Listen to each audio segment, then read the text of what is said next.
inside, bringing hope and make you feel alright.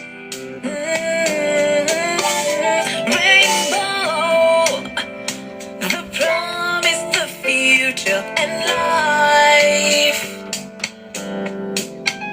Let the light that's within me shine to the whole world, whole world.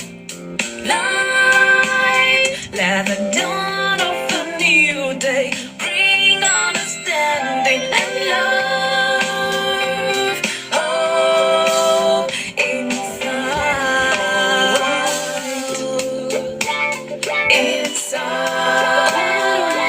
Lady P, I see you. Vico, I see you. Bringing hope and make you feel alright. Please help share this live. Rainbow, Help share to your friends. Let them be part of this talk. Very important one, crucial. Let the light that's within me shine to the whole world, whole world.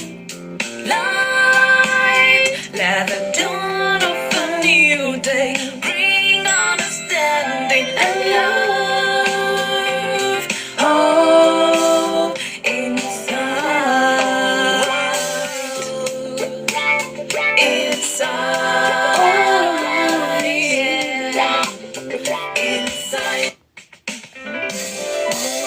inside, bringing hope and make you feel alright. I hope we are keeping well.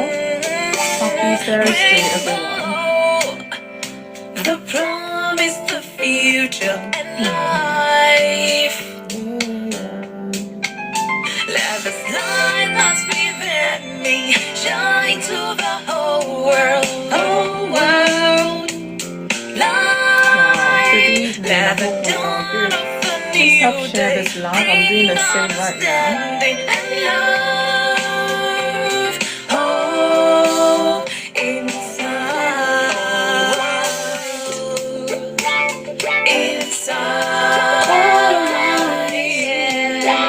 inside,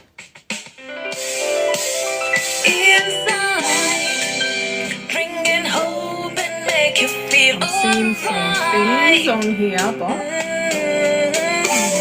Rainbow, the promise, the future, and life. hello Diane, I see you. Good evening. I hope you're good. Let the light Happy, that's happy within Thursday me to you. shine to the whole Good world. evening, Kenneth. I see you. I hope your day has been good. Thank you so much for joining in.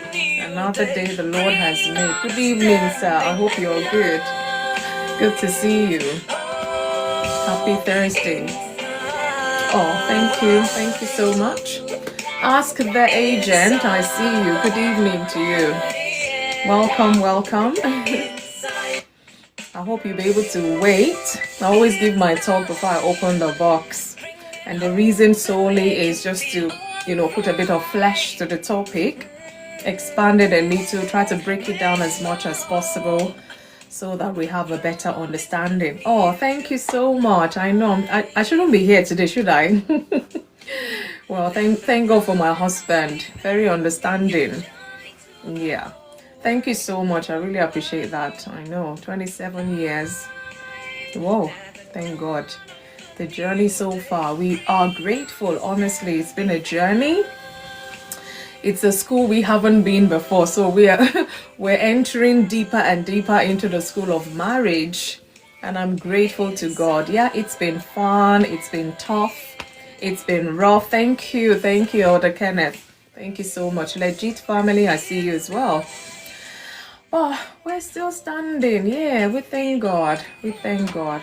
God is our source, really. That one, I hands up. I can say God is our source. Because every marriage has its own challenge or challenges in life. But it's how we manage through them that keeps us standing strong, still sane. It matters a lot. Shano, I see you. BMW12, I see you. Good evening. I'm going to be starting my talk shortly. Desui, I see you. Good evening. Please help me share this live. That's the least thing I'm going to ask from us today. Help me share. The fastest way is if you click down on your screen, hold it for about 3 seconds. Some names will automatically pop up, and then click send. Scroll down, keep sending until you get to the last person. Really, thank you so much. Yeah, you got a number 2 viewer badge. Ask the agent. Yay. Lamar, I see you. Good evening. I'm sure we're good. Today is a wonderful day the Lord has made. Indeed, we ought to rejoice and be glad in it. So guys, I'm going to go into my talk. As you're joining, you're welcome. Tosem, I see you. Please help me share. Keep tapping already, because when you tap, it's going to attract other people to this live. We talk sense here by the grace of God. And just for, the benefit of those who are joining, Amma, I see you. Obani, I see you as well. Today on Insight with FunmiRoyal, we'll talk about marriage issues. And as you can see on your screen, we're looking at vulnerability in marriage. I hope I'm going to be able to pronounce this word all the way through, because sometimes I tend to swallow it. So thank you, Shana. Thank you for sharing the live. Vulnerability in marriage. So we're going to look at this topic because it's a topic that, is part of the issues couples tend to go have in their marriages. And if we don't sit and talk about these things, how can we do better by each other? So Insight is opening the platform. Let's talk about these things. Husbands, if you're listening, please listen with empathy. Wives, if you're listening, listen with empathy, because vulnerability, nobody wants to show their vulnerable side. But then when you're talking about husband and wife, who best to show your vulnerability to? However, sometimes it's not understood, sometimes it's misunderstood, and it can bring some misunderstanding. It can even bring some arguments, or finger pointings, a whole lot of things that is not going to help the couple to bond. So let us break it down here today. Like I said, it's a very sensitive topic. And however, if you're listening or you're part of this live tonight and you feel something is being triggered for you, you want to talk about it, please do reach out to me personally, preferably after the live. Let's see how far we can talk about these things, because this is one of the issues facing many marriages today. And if it's not dealt with, things linger on. You find out that people start thinking about separation. Oh, I'm being vulnerable, they're taking me for granted. I'm being vulnerable, I'm not being understood. And if this, go on for a period of time, frustration might set in, resentment can set in. So let us tackle this before we get to that place of frustration or resentment. And I pray the Lord will help us. I always say here, God is the creator of marriage. Who best to go and cry to when we're having issues in that marriage? Because we need wisdom. We need the word of God to comfort us. We need the word of God for understanding, the way we ought to relate with one another. Sometimes we forget, this flesh just wants to do what it wants to do. Antinoni, I see you. Middle daughter, I see you. So guys, I'm going to go into the talk and try to break it down as much as possible. As you're watching or listening, help me keep tapping. Give me or send me a heart to me if you can. If not, it's all right. As long as we're listening, reflecting. Most importantly, let's reflect, especially to those who are in a marriage relationship. And I dare say I'm not an expert, but I'm here to charge us to talk about these things before they become, a mountain in our relationship, so to say. So today we're looking at this topic, and it's a very powerful topic, yet often misunderstood in marriage: vulnerability, especially from the men. Well, let me not be gender biased. Both parties need space for this, actually. Rejoice, I see you. Good evening. So many people enter marriage believing love alone will sustain it. Well, welcome to the marriage institution. No, I beg to differ. But love without openness becomes shallow. because love, yeah, is one of the foundational bedrock of any marriage, but love alone cannot sustain a marriage. That one we've established here a very long time ago. Commitment without emotional transparency becomes mechanical. You could almost predict this, that. So there's no ounce of surprise. There's no ounce of, oh, I want to know you. Oh, there's no element of, this is new about you, I want to know. So let's be mindful. Prince, I see you. Prince Olukayode, good evening to you. I hope you're good. So intimacy without vulnerability becomes a performance. This is what I've gathered. And I mean, husband and wife performing for each other. When do they want to enter into that real space? Plums, I see you. Good evening. So true marital intimacy is built on the courage to be seen, and as you are, fully, honestly, and safely as well. Because like I said, if one spouse is being vulnerable to the other and is not well received or is frowned at, it's going to break down certain things, especially emotionally, in that relationship. So we need to be mindful. So without vulnerability, there can be no deep trust for one another. It could just be surface. How long do you want to keep doing all surface, connection, so to say? And without trust, there can be no lasting intimacy. So what is vulnerability? Let's break it down some more. So true. Good evening. Thank you. You're welcome. Please help me share this live to your friends, your followers. Let them be part of this. So vulnerability means allowing your spouse to see your fears. Because you can't all be all that all the time. Once you now break down, they'll be shocked because they've never seen you like being afraid of anything and what have you. So vulnerability means your struggles. Can you show whatever it is you're struggling with?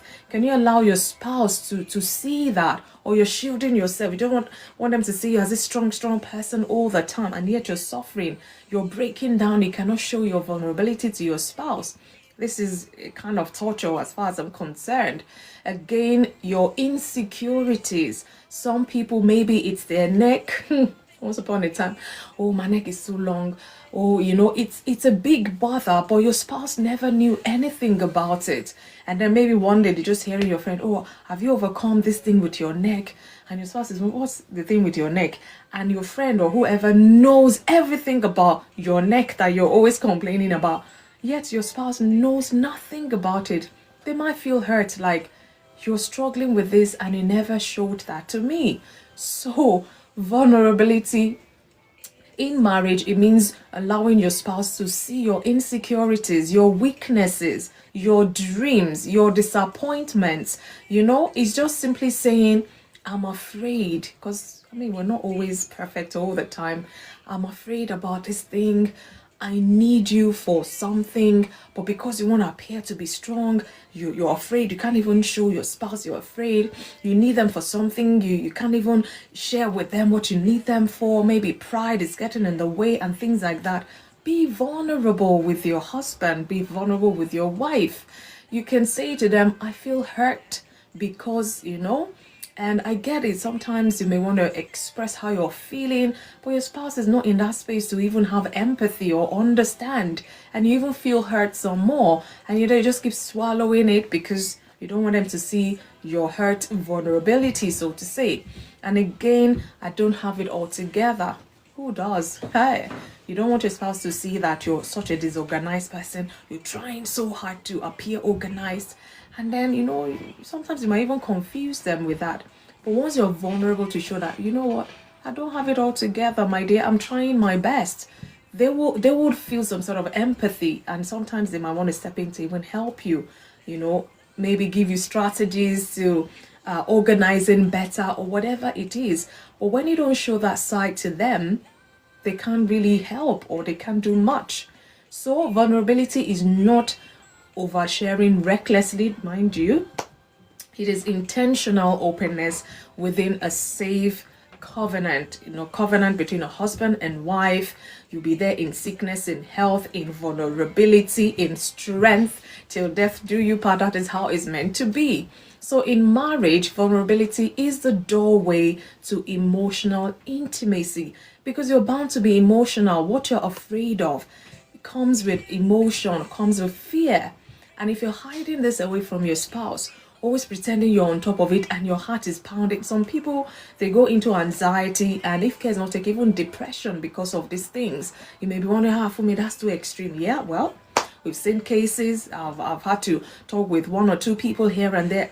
Even I would think, how should that lead to this? But by the time they start sharing, opening up, you find out that, oh, this is actually the source, because they've bottled a lot of emotions.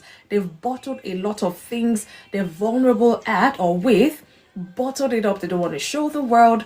They don't want to show their spouse, let alone the world. But your spouse is your go-to person. And I dare say this, even if you go to a counselor, they counsel you, they talk, you still have to come back to your spouse and practicalize whatever it is. So you have to sit and share your vulnerability with your spouse. No shame. No shame. Someone say, oh, for me, you don't understand. My spouse is not like that. Anytime I go vulnerable before them, they just make me feel stupid. They make me feel that. Well, sometimes baby steps. Baby steps. But you will not give up, because who else would you want to share that with? Anyway, so your spouse should know you in and out. And as you're growing, there may be some vulnerability, things that you don't even know. You're discovering it together, of each other. Who knows? So you have to share as you go along. So why is vulnerability essential in marriage? I'm going to break it down some more. So marriage is not just a legal agreement you come, we sign, we have witnesses, everybody sign their bits and, bam, you're married, off you go, and all that. No, it's way more than that. It's a covenant relationship designed for deep unity. Before you got married, you know your spouse deep enough. By the time you get married, the first few years, you know them even deeper. And as you go along in that marriage, the depth is supposed to keep growing. And you find out that, oh, these people are not growing in depth is because of so many other reasons. They're not sharing their vulnerability. They feel, oh, this person will not understand me. Let me just keep. And it becomes a mechanical relationship, kind of. You want to cry, you quickly hold it because you don't want them to see you vulnerable enough to be crying. Why should that be a problem? Your spouse have seen your nakedness, so to say. What are you afraid of? But I get it, issues happen and things. That's why we're talking about this today. So I'm going to read a portion of the Bible. Like I always say, this is my go-to because God created the marriage institution. I go to God's words for guidance, for understanding and a whole lot of things. So Genesis 2:25 says, and they were both naked, the man and his wife, and were not ashamed. So if you're ashamed with your spouse about whatever it may be, that is huge. That is huge. Yeah, let me not share that example in particular because it's a bit deep. So this verse I've just read to us not only speaks of physical nakedness, but emotional transparency without shame.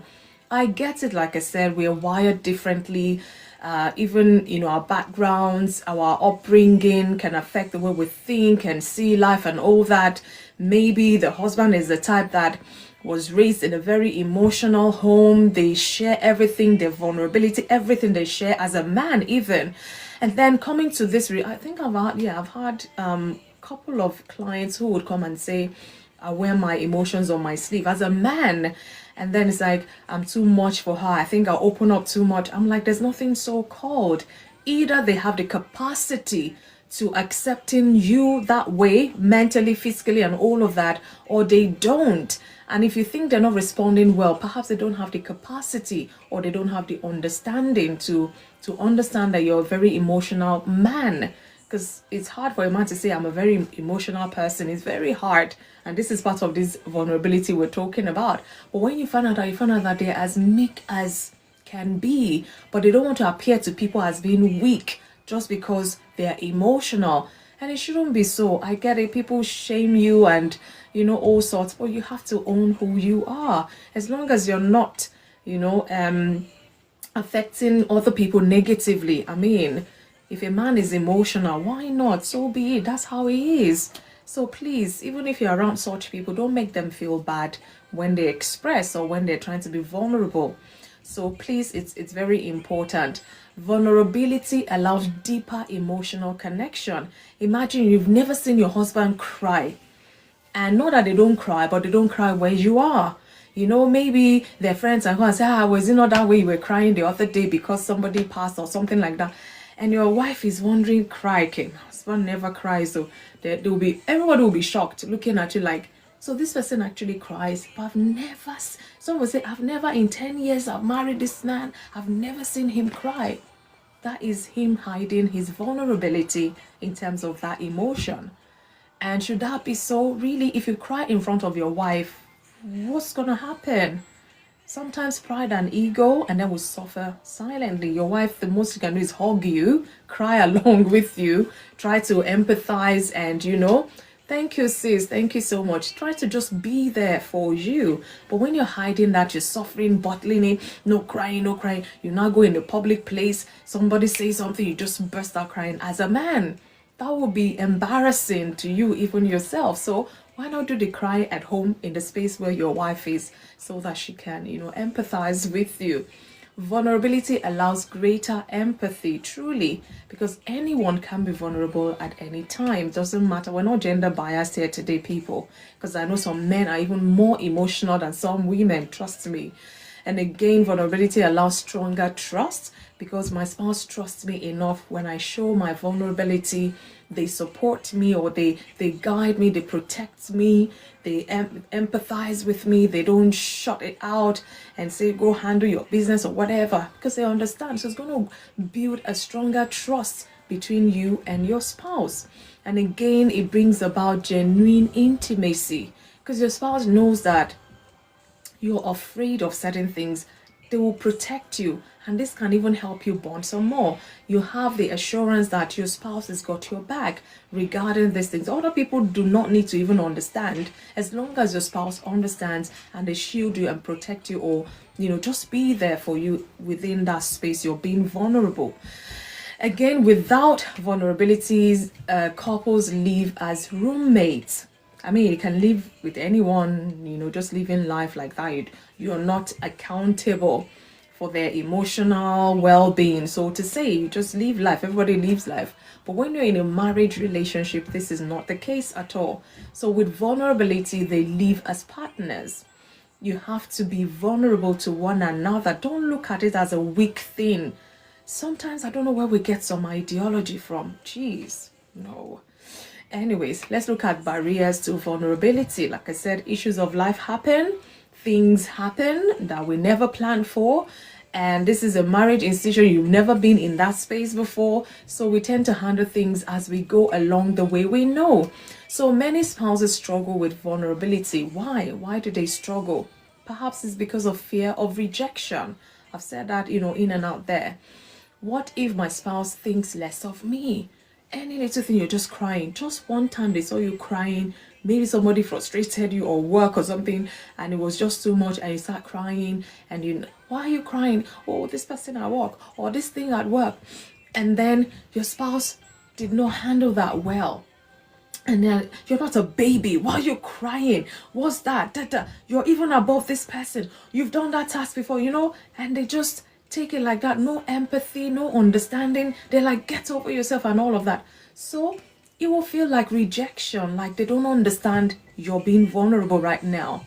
The next time something like that or similar happens, you'll be afraid of that rejection, because it's not a good feeling. So you might be, kind of forced to hide what you're feeling, and you just wipe your face and say, oh dear, are you okay? Yeah, I'm fine. Because of fear of rejection, because you showed your vulnerability, some time ago, and you don't want to show that again. So I get it. So these are barriers, to vulnerability in a marriage relationship.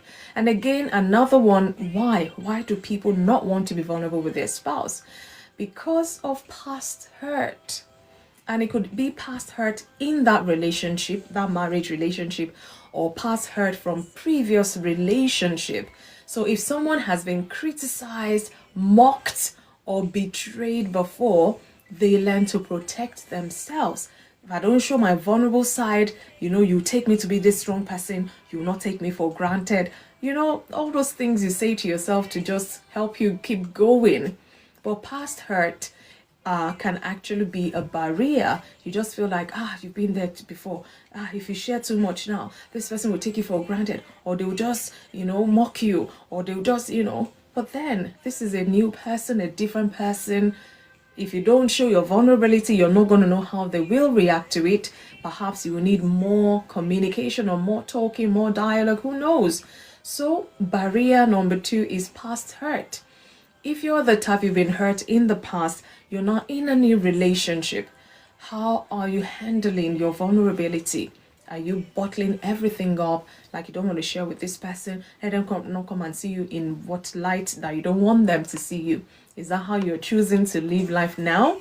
Be mindful. So let's talk about pride.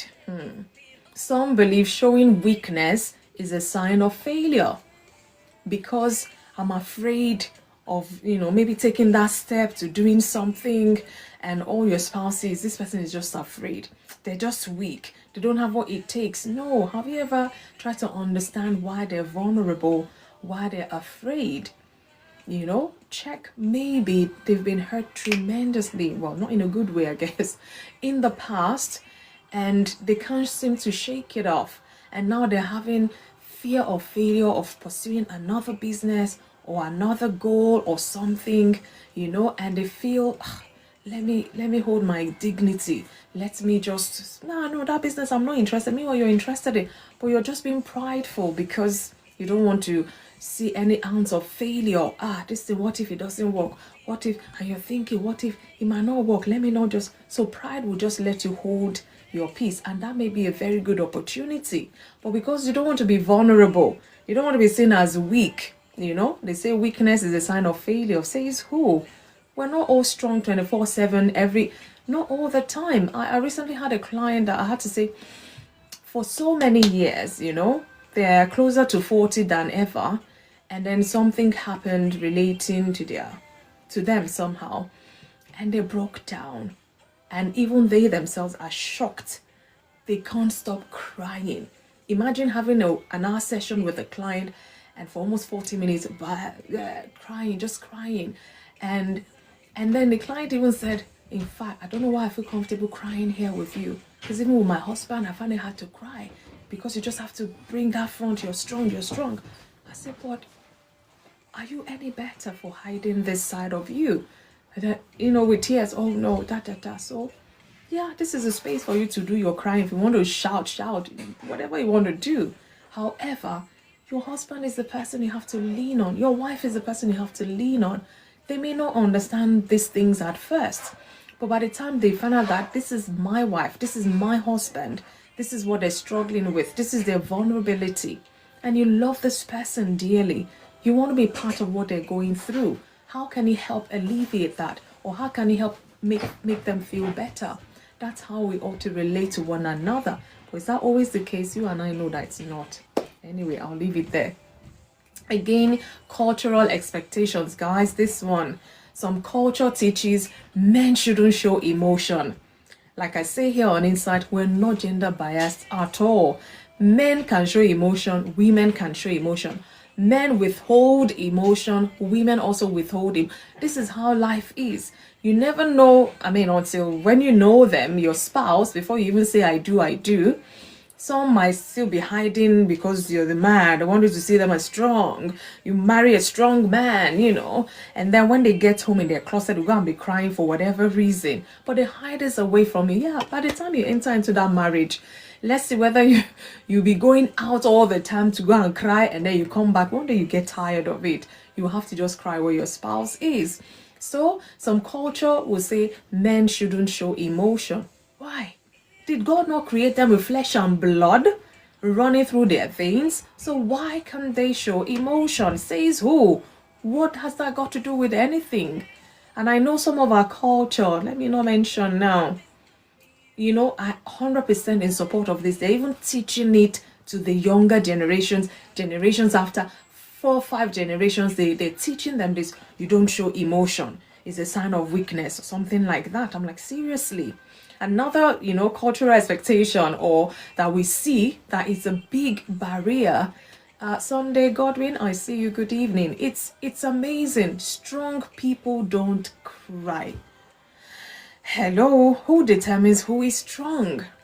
Why would my culture say to me I can't cry, whether I'm a man, whether I'm a woman? Do I not have tear ducts, or, that God has created for me as a man or as a woman? What is it meant for? I mean, we're not supposed to cry every day, or whatever. But there's some situations you can't help but cry. You now hold it back because strong people don't cry, and you're suffering in silence. And your spouse is wondering, they can't even gauge your what is it called now, the way you are. Are you sad? Are you happy? Are you angry? Especially when a loved one, maybe an extended family who's close to you, dies. Somebody loses their father, even though they're ripe old age and all that, and you feel the need to cry, but you just remember my culture. I must be a man, or shake it off. I dare not cry. Says who? Why are you tormenting yourself? Call your wife. In fact, bring tissue down already and say, my wife, I feel so pain, or whatever. This person is gone. Cry. Use tissue, dab your face. If you want to cry some more, cry. Whether you're a man or a woman, what's the big deal? You're going to get over it, and you find out that you even feel better, and you're not can claim to be strong again. And again, another culture thing is keep your struggles private. I don't know. At least is that what it means. Keep your struggles private. Don't let your spouse know this, or your spouse must not see this, otherwise they'll look at you differently. All these lies we read sometimes on the social media, I'm sorry to say, or probably in books or in stuff. You just say, keep your struggles private. Your spouse should not know you're struggling with this. Be vulnerable with your spouse. Who else would you be vulnerable with if not with your spouse? But emotional suppression creates distance. Maybe your spouse might even have seen, this person, they're vulnerable, but they're in denial or something. And then you keep suppressing it and all of that. And your spouse even bold enough to challenge you. My dear, you're feeling this way. I sense you're feeling so. You're like, no. You're good. And then, well, in a way, you're bringing some sort of distance, and truly, your that vulnerability is there. Your spouse can even identify, but because of what culture says, you say, no, I'm not feeling that way. I'm good. Please don't suffer in silence because you don't want to be vulnerable to your spouse. Please, I'm begging you, because it's not good for your mental well-being. So let's look at the role of emotional safety in marriage. Like I said, I want to break it apart as much as possible for us to have that understanding. Stanley, I see you. I hope you are good. A13, good evening to you. Vulnerability requires safety. And I get it. That's why I say sometimes one might feel maybe one spouse does not understand because you're not safe sharing your vulnerability. I get it. So a spouse cannot open up if their feelings are dismissed. What are you doing? Get over yourself. You're not a baby. Oh, geez, no adult wants to hear that. So when your feelings are dismissed by your spouse, you don't feel that emotional safety to come back and share any other vulnerability you might have. I get it. Again, their struggles are criticized. Whatever vulnerability it is you're showing, can't you hold yourself? Can't you get a grip? Or whatever, they criticize, why are you feeling this way? And sometimes they might even compare. The other time this happened, I was strong. I just, but you're different human beings. You're different. You can never react to everything the same way all the time. Your vulnerability will be different to your spouse's. Your spouse's will be different to yours. But when we have each other, whether we understand it or not, we have to at least show some sort of empathy instead of criticizing them or nagging them to or dismissing, their vulnerability altogether. It's never going to go away unless you help them with it as well. So it's on us, it's on spouses to help one another through. Another one is their fears are mocked. Say, for example, my vulnerability, I'm trying to look, whatever it may be, you feel your spouse will mock you. Sometimes they might even laugh because it sounds stupid or sounds foolish. You that you're controlling this big business, you have addressed 3,000 people every other day, and you now say you're afraid of maybe standing in front of people and talking. Maybe you've been hiding this for so long, but yet you just bring the strong face, you attend the meeting, you face these people and address them, and then you couldn't hack it anymore, and you just had to be vulnerable to your spouse. Your spouse will wonder, are you kidding me right now? They would even laugh. What are you saying? You're afraid to stand in front of people and talk. But this is what you do every day, not knowing that they've been hiding it for so long. So we need to have this open mind to understand whatever it is our spouses are sharing in terms of their vulnerability. Don't just overlook it. Don't criticize it. Don't just dismiss it. Don't mock it. Oh my goodness, that is the worst thing. That is the worst thing.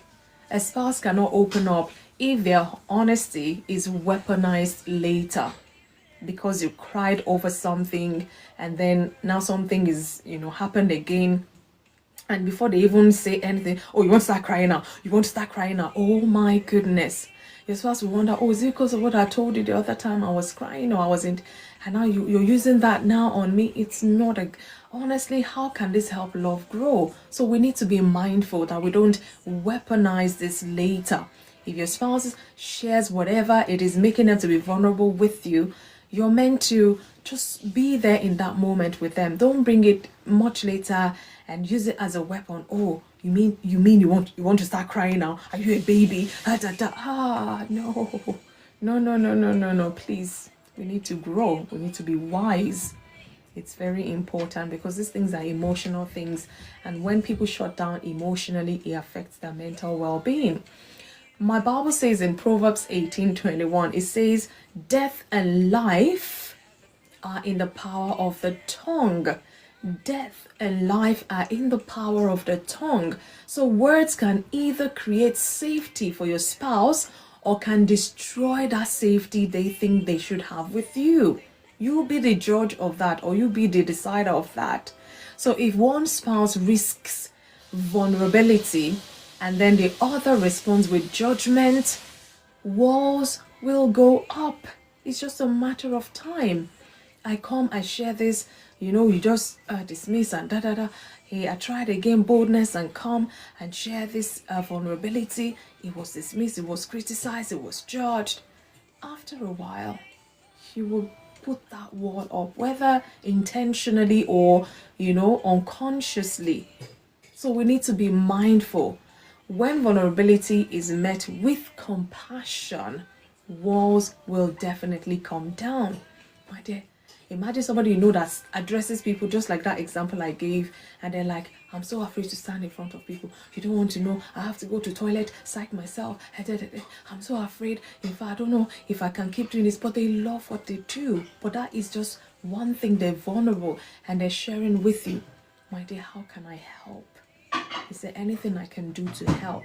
Even those words alone, it shows that you're attending to them with compassion, with empathy. The next time they get into another vulnerable state, you'll be the number one person they will come and share with, because they know that you're compassionate towards them. You're empathetic towards them. So we need to be mindful. Again, vulnerability in conflict. Hey, I had to go there. Ironically, honestly, vulnerability is most powerful during conflict. I'll say this, instead of saying, you always ignore me, you never ever, I know things might have been, building up, but is that always 100% the case all the time? Kunle Divine, I see you, thanks for joining. So instead of saying, you always ignore me, a vulnerable response says, I feel unimportant when I don't feel heard. That's a more subtler way of saying this, such that your spouse would want to listen. And because when you come with, it's like you're coming to attack me with your vulnerability or whatever. I'm ready to fight back. Our reflex is like, I must fight you back. But when you come and say, I feel unimportant, in fact, your spouse will want to know who is making you feel unimportant. And then by the time you land that, when I don't feel heard by you, it will touch a nerve, it will touch something. So instead of saying, you don't care, you can try to say, I feel hurt and I need reassurance. It's as simple as that. You're plain in what you're saying. There is no confusion, and whatever conflict has been brooding, this can actually kill it if, well attended to. You say, I feel hurt and I need reassurance. I know sometimes, no matter how subtle your words are, your spouse will always be your spouse. I get it. But then we still have to try because we're in this relationship for life. So vulnerability softens conflict. Rather than things say, you don't care, everybody will start shouting based on that one sentence alone. But if you come and say, I feel hurt, meaning you, I feel hurt. Even me, as I'm talking, I'm learning, and I'm saying this to myself over and over again. Because sometimes when conflicts happen, it's the last thing you're thinking of. You just want to make your point. You want them to feel the pain you're feeling. And then, words just come out unplanned and all of that. And then you find out that the conflict kind of lingers on. But we don't want this, do we? So vulnerability kind of softens conflict because you're mindful now. This person is hurting. They've just said they feel hurt. How? What have I done? Because sometimes it might be as a result of that. Or what has happened that is making them feel hurt. You really want to know. You want to, give them their reassurance. It could have been a misunderstanding, and that's what is resulted to that conflict. But because you're not even in that space with them at all, things can linger on for too long. Proverbs 15:1 says, a soft answer turns away wrath. Imagine somebody coming and shouting, what is it? With the body language, the words, everything, the person you're addressing would bring their sword out. Forgetting husband and wife is what we are. Sometimes it happens like that. It might sound too dramatic or whatever, but sometimes you find out that this is what happens just because of the way you're approaching things. And I'm laughing because I'm laughing anyway. I understand myself right now, I don't mind. But if you come and say, look, I feel really bad because and with that tone, you're not even shouting, even though you feel bad, your spouse would come to your level. Kind of, the reflex would replicate your level that you have brought into that space. So if you're coming with they will come with except the extremely calm person, extremely cool, collected person. But if care is not taken, you find out that if you bring it hot, they're bringing it hotter. And this is not going to resolve anything. So a soft answer turns away wrath. God will help us. It even takes extra wisdom when somebody is shouting for you to even find soft answers to kind of, respond to them. Sometimes when in the heat of the moment, I'm going to give them that. You just forget your husband and wife. This person has come to attack you. You're going to attack back. Sometimes that's how it kind of looks like. So when we speak from hurt instead of accusation, connection becomes really, really possible. I'm going to look at some biblical foundations for vulnerability.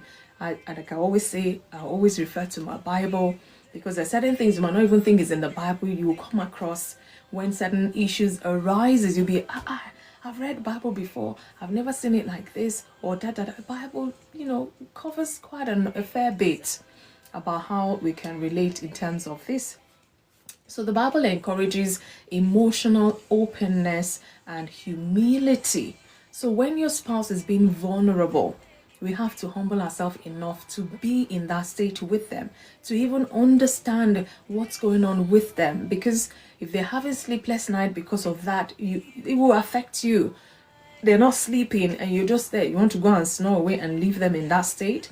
So when there's emotional openness, there's humility, we'll be able to attend to one another's vulnerability the way God will have us do that. So a confession and openness really goes a long way. James 5:16 says, confess your trespasses to one another and pray for one another. So if your spouse comes with, I've got itchy nose. If you come with some sort of vulnerability, maybe it's fear, they're just afraid, and they've been meaning to say, but they've been keeping it. Well, now, they've come to inside and now, they receive boldness by the grace of God and say, my dear, I'm always afraid. I don't know how to say this to you because I don't want you to look at me like this and that. That's like a confession. We're not supposed to condemn. whatever it is they're sharing with us. Marriage should be a safe place for confession, not condemnation. You can, if you're a believer with your spouse, hold their hands and begin to find all the words of God that says you should not be afraid. God has given you a spirit of boldness, of courage, and all of that. Help them pray. And once there's no human that you react that way to, that they will not come back the next time to share their vulnerability with you. How much more your spouse? So marriage should be a safe place for confession and not condemnation. As I say these things, I'm reflecting. We need to reflect about our marriage relationship. Perhaps have I not accepted my spouse's vulnerability well, or have they not accepted mine well as well? Where do we go from here? Because it's part of what comes with the package in terms of marriage relationship. Again, bearing one another's burden. Galatians 6:2 says, bear one another's burdens and so fulfill the law of Christ. What is the law of Christ? Is love. When you bear your spouse's burdens, you're showing love, you show you care, you show you understand, you empathize, you have compassion towards them. You don't bring them down, you don't judge them, you don't condemn them for feeling whatever it is they're feeling. Laraba, I see you, good evening. Nigerian folks, good evening to you. So, how can a spouse help carry burdens if they don't know they exist? You've shut that aspect down, you're trying to manage it, your spouse does not even know this is a vulnerable thing, that brings vulnerability to you. How would they even know to pray with you? How would they even know to be compassionate towards you regarding whatever it is?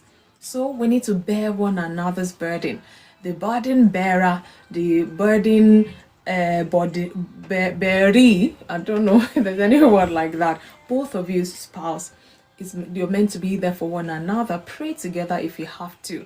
Again, some biblical foundations for vulnerability is what I'm looking at. Humility, it comes with humility. Wilson, I see you, good evening. Philippians 2:3 says, in lowliness of mind, let each esteem other better than himself. Your spouse is in a very low place. Esteem them even better than you, because you're feeling okay right now. They're the ones vulnerable. So humility makes vulnerability possible. You're high up there, nothing is disturbing you. You're not low about anything, and your spouse is low about whatever. You will have to come down from that high place and be with them in that space and, help them get back to that high place. So let each esteem other better than himself. How much more your spouse? Again, let's look at practical ways to grow in vulnerability. We can grow, we can learn better. As I always say, we only have one life and we must get it right. Our marriage is so death do us part. As long as we're committed in it, I'm not going anywhere. Whatever the conflict, whatever, we're going to resolve it by the grace of God. Best, start practicing certain things such that, you get into that place of peace with one another. So let's look at practical ways to grow in vulnerability. I'm going to be rounding up shortly.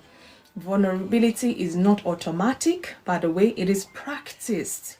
That's why I say, because of all our backgrounds, our upbringings, our mindset, a lot of things we may not even pay attention to. A lot of things might not just be in our vocab at all.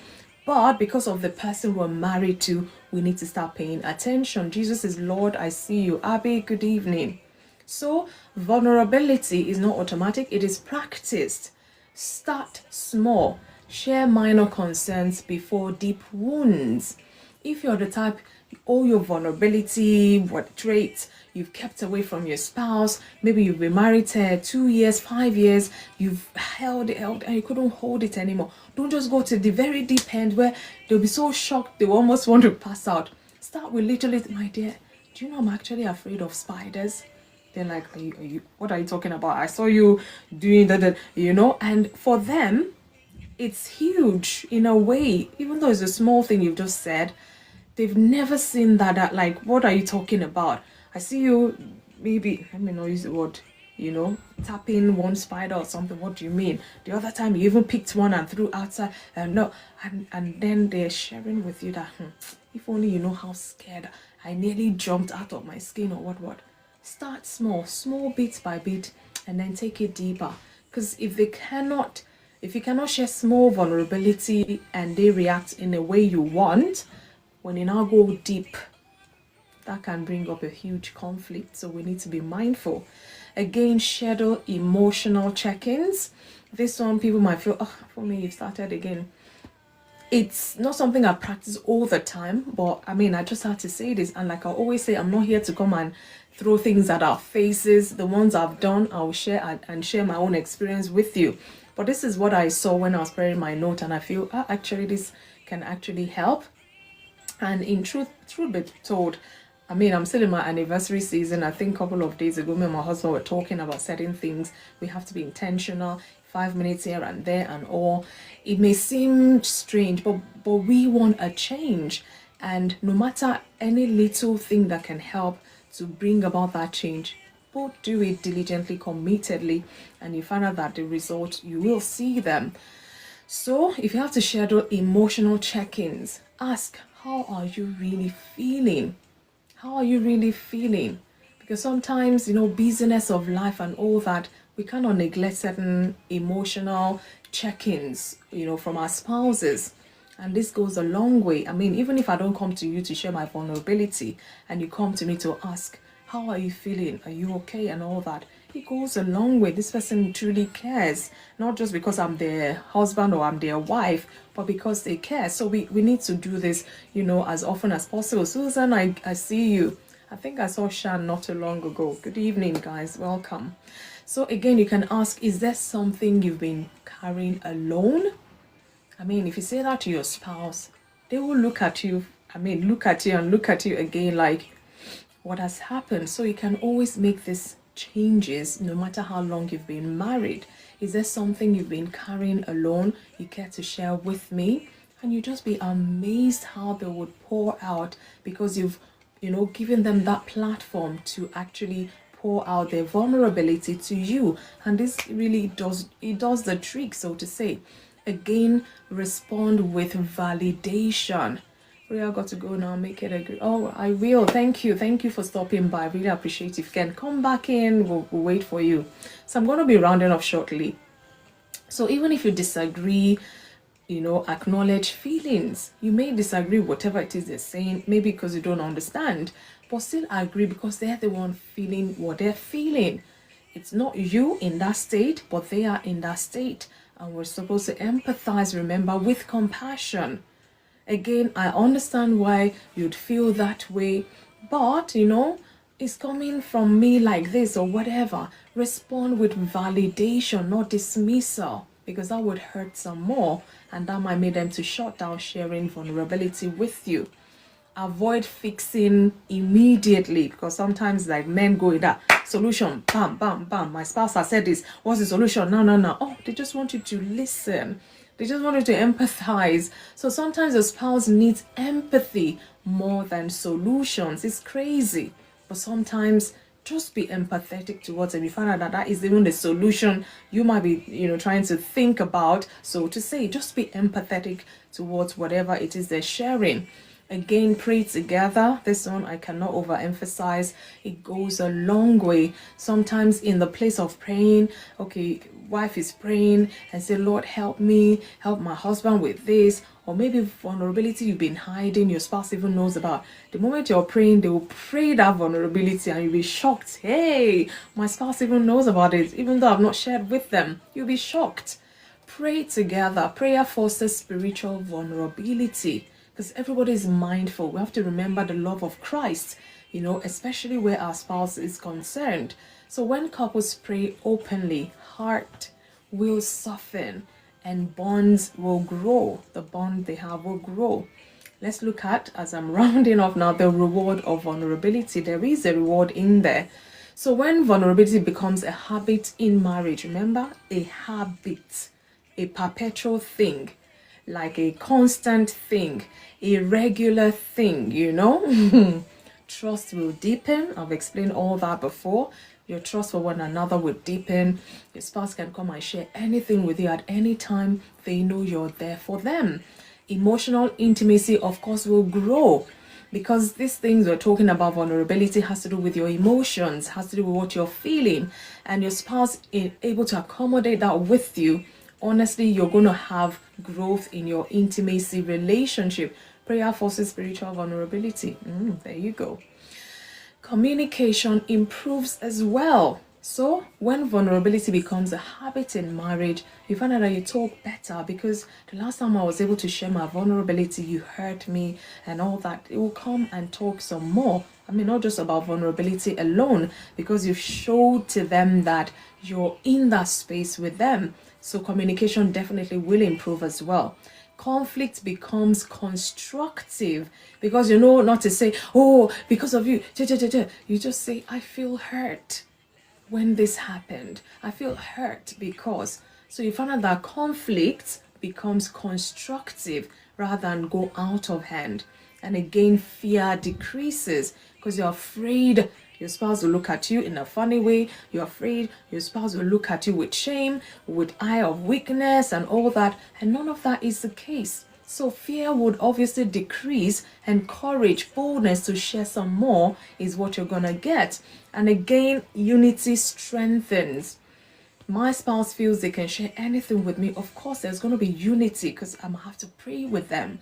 I'm going to have to support them. I'm going to have to understand this thing. So that bond of unity is going to be strengthened as well. So a vulnerable marriage becomes resilient. You find out that there's nothing you cannot share with one another, because when both partners are fully known and still fully loved, security will grow. It will grow automatically. It will grow as you grow in your marriage relationship. You find out that there's nothing under the sun you guys cannot talk about. Nobody's going to laugh at anybody, but rather you'll be compassionate towards one another, even if you don't understand what they're going through. So let's be mindful. The courage to be seen. Courage to be seen is very important. So being vulnerable requires courage. You would have to find courage to open up. It means risking misunderstanding, because you're moody, you're not saying what is making you to be vulnerable, and your spouse will misunderstand the whole thing. Am I making her unhappy? Am I the cause of, So it means risking misunderstanding. So if you don't want your spouse to get the wrong idea about whatever is going on with you, it means you would have to find courage, to share with them. It means risking discomfort, because you're comfortable hiding it. But even at that, you're discomforted in a way. But when somebody is in self-denial, there's a whole lot of things you tell yourself, it's okay, you can do it. Even though it's not a positive way of encouraging yourself. It means stepping outside emotional protection. Like, I'm going to share this vulnerability, and whether I'm protected or not, so be it. I just want to share because of the suffering or whatever is causing you. But love requires risks anyways.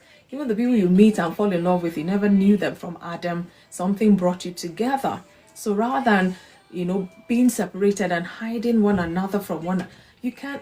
My husband is not 100% courageous, neither am I 100% courageous, but where he's courageous, I know, and I know that I can go and sleep and be rest assured, so to say. So love requires risk. Being vulnerable is risky, I get it, but then you still have to be with your spouse especially. So even Christ modeled vulnerability in relationship, expressing sorrow. You say, Jesus wept. You guys know that, even if you're not a believer, Jesus wept. Imagine the whole Jesus weeping. Hey, did somebody flog him or what? He's got blood, flesh and blood, because he came in the flesh. So he came to earth to live as human, and he went through pain. He knew what it is to lose someone dear to them and all. He expressed sorrow. He expressed distress and need in prayer and fellowship. He had disciples. He would call them, let's go pray. Why would he have to pray? He's the Almighty, so to say. But even he in the flesh suffered this thing. So if he was vulnerable to his followers, he was vulnerable, he wept. And I didn't read in the Bible that he went to a corner and wept quickly, and wiped his face. He's a man, how much more our Lord Jesus? Nobody should see him crying. It was an account that was recorded in the Bible. Jesus wept. That means people saw him do this. He was vulnerable with the people. If Jesus can be vulnerable, who is his wife? Who is his husband? So let's stop, it's just needless pain. Strength is not the absence of emotion. Know that. You're a strong person does not mean you're not feeling. So don't hide behind that strength and just keep all of that inside. Strength is the ability to actually reveal it appropriately. Reveal it. This is your spouse. This is the person you're going to spend the rest of your life with. So why not just reveal your vulnerability to them and both of you work through it? Work through it. Whether husband to wife, wife to husband, doesn't matter. And I'm closing with this. Vulnerability is not a weakness in marriage. So please, don't look at your spouse as weak, because this will hurt some more.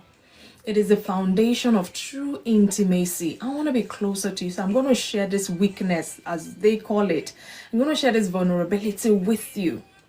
A marriage without vulnerability becomes distant because you're not sharing as such, so you're not getting closer. A marriage with vulnerability becomes deep. I said that before. So to be vulnerable is to say, here I am. This is who I truly am. No hiding behind somebody's strength or whatever. Be yourself in your moment of weakness. Your spouse can see you and be your strength even. Vulnerability is to say, and I trust you with my heart. And that's how I'm able to open up this much to you. May we build marriages that God will help us to be proud, to be vulnerable with our spouses. So, marriages where transparency replaces pretending. You know that this is good. We're transparent, we're not pretending. We're open, we're not closed with our vulnerability. We're compassionate, we're not criticizing. Why are you feeling this way? What has brought about this? No, we're not criticizing, but we're compassionate. There's safety. It's a place where there's safety instead of fear. I can come to you to say whatever because I feel safe. Not that I'm afraid. That's why I've run away, or that's why I'm pulling back. And again, love replaces pride when you talk about vulnerability. So, because in a covenant marriage, like I said, God has created this marriage, being fully known should never threaten being fully loved. If I share all my vulnerability with you, should not reduce the love you have for me. If I should help it to grow, because that means I trust you enough to share this aspect of my life with you. So that love would grow automatically. This person trusts me. This person, is committed to me, and this person knows that they can trust me, they can rely on me, and all of that. Not pride. We're not talking about pride, and we're not talking about, putting fear in your spouse. They can't share or they can't be vulnerable with you. Let's be mindful how we treat one another. Like I said, being fully known should never threaten being fully loved. None should replace the other as such. Guys, thank you for listening. I can't believe I thought I'll finish before now. But there are two questions we're going to be attending to today. Aside whatever it is we want to share, I know life happens. Things, get misplaced and all of that. But that's why we're talking about it today, so that it doesn't keep lingering on. And then it gets to a place of separation, and separation too lingers on, and then we get to the divorce. It's a process, and if we can tackle them before it gets to the worst case scenario, why not? So question number 1 today is, what fears commonly prevent spouses from opening up? I've mentioned some, but like I say, I can't cover it all. Ernestina, I see you, good evening. And again, how can spouses respond when vulnerability is shared? This is very, very key. I've said 1 or 2, but I know there's still so more we can, kind of talk about as we're discussing this topic tonight. Guys, thank you for listening. Bringing hope and make you feel alright. Rainbow, the promise, the future, and life. Let the light that's within me shine to the whole world. Cheryl, I see you. Good evening. Light, let the Prince. Self-care 14, I see you. So guys, please, well, I don't want us to stay too long tonight. Let's just, get on with it. Talk as much. Let's reflect on things. Let's rub mind, charge one another, challenge one another, if possible, inspiration, I see you. And after insight, we can go reflect about this, especially to those in a marriage relationship. And if you're not in a marriage relationship, maybe you're courting, dating, these are things you need to look out for. These are things you need to express, discover about the person you're dating. Is very important because you're laying a foundation for your future if eventually it leads to marriage. So send me an invite. Let's talk some more about this. Let's learn some more and share from our wealth of experience. I see you, A13. Good evening.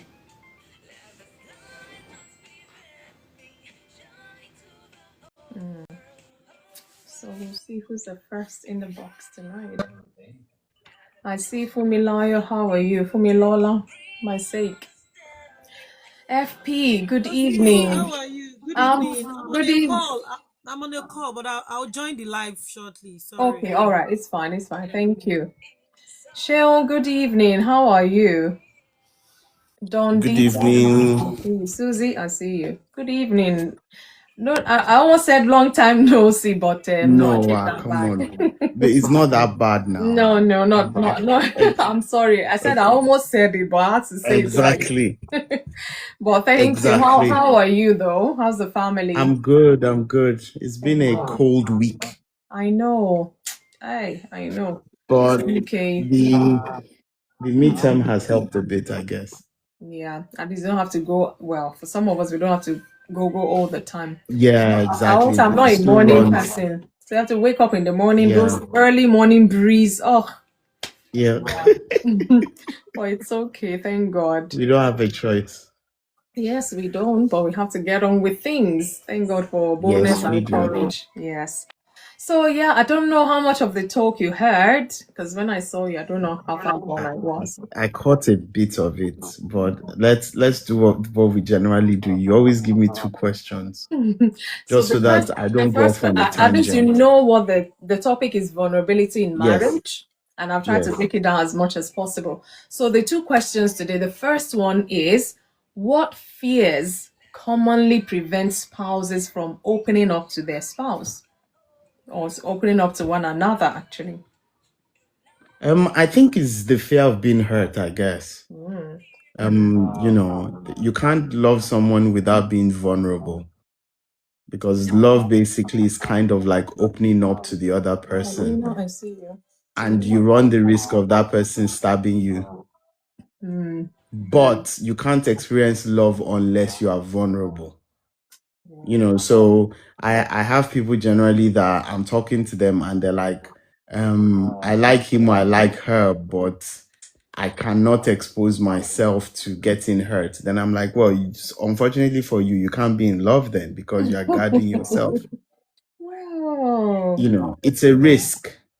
And Definitely. I don't want to say in 2026, I understand the risk because of the culture and the climate that we live in. Yeah.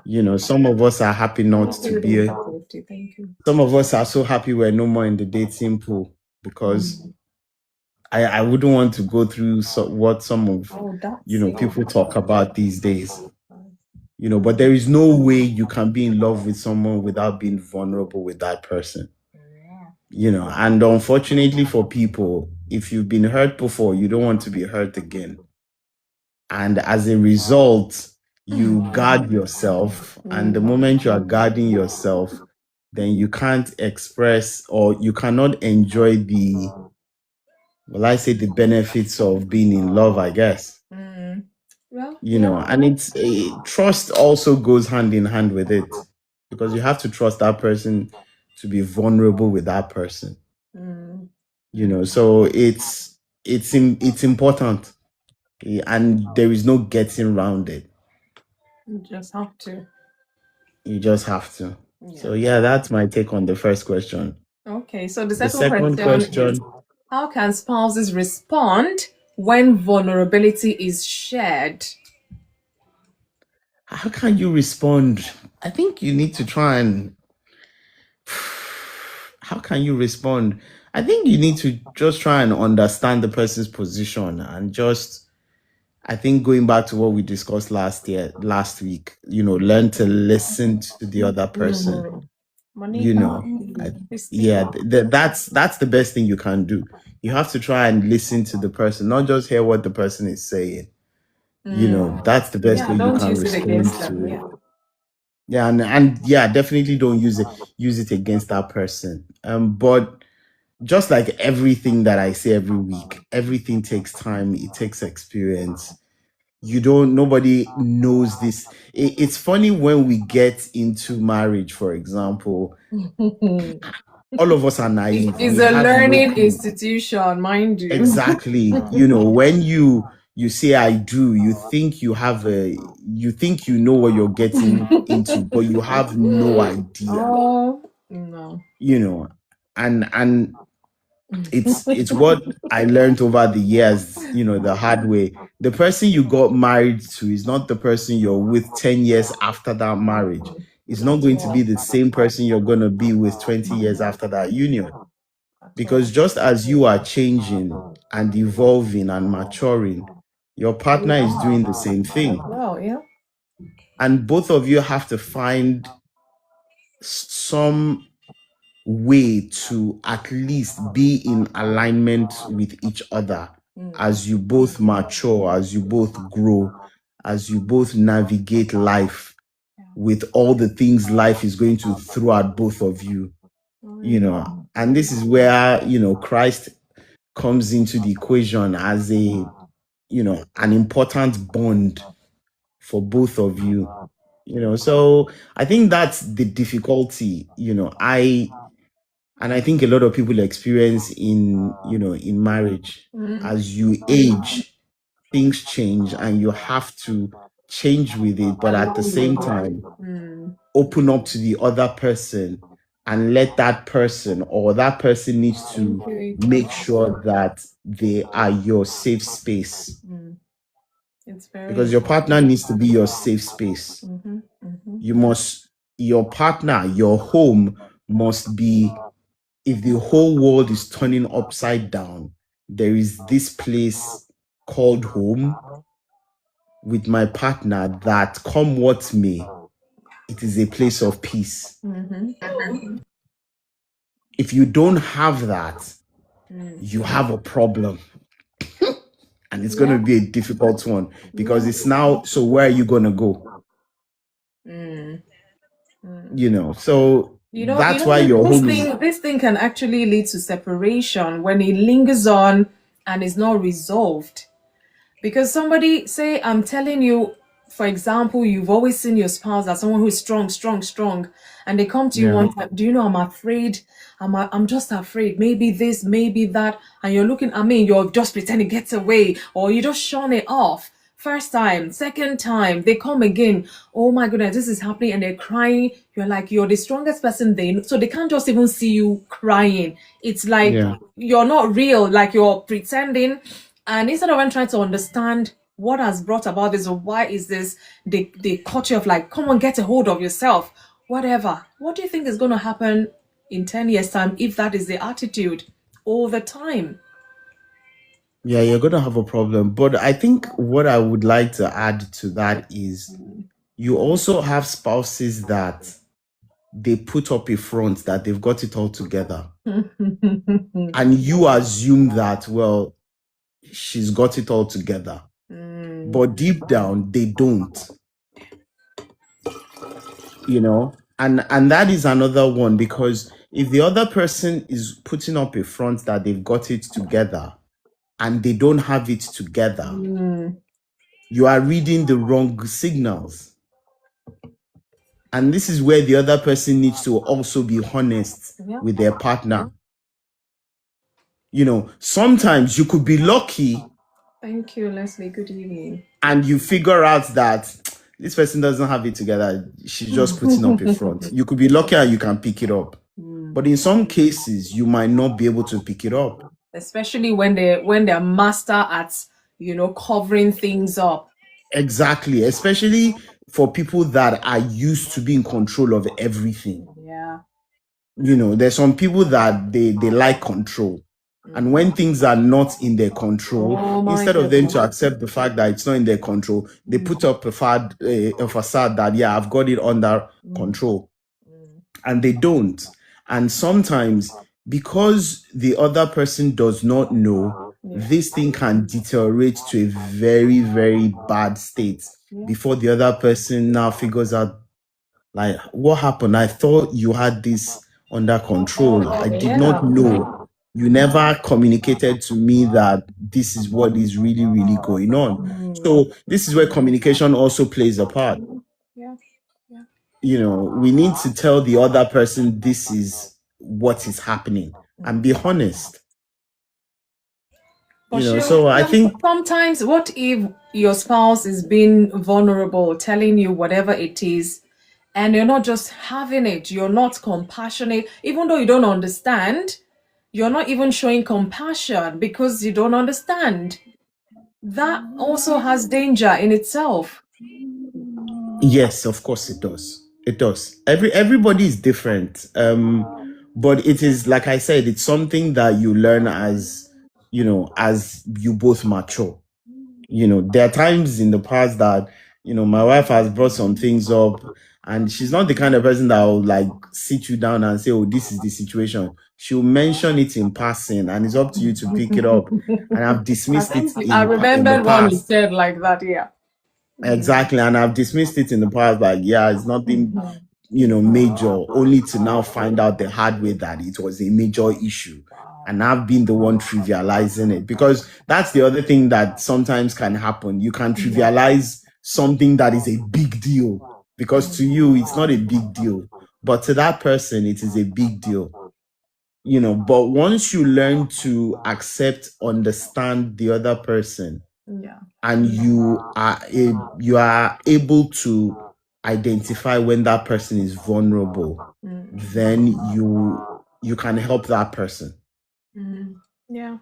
But also you need to create an environment where that person knows that it is okay for me to be vulnerable with you.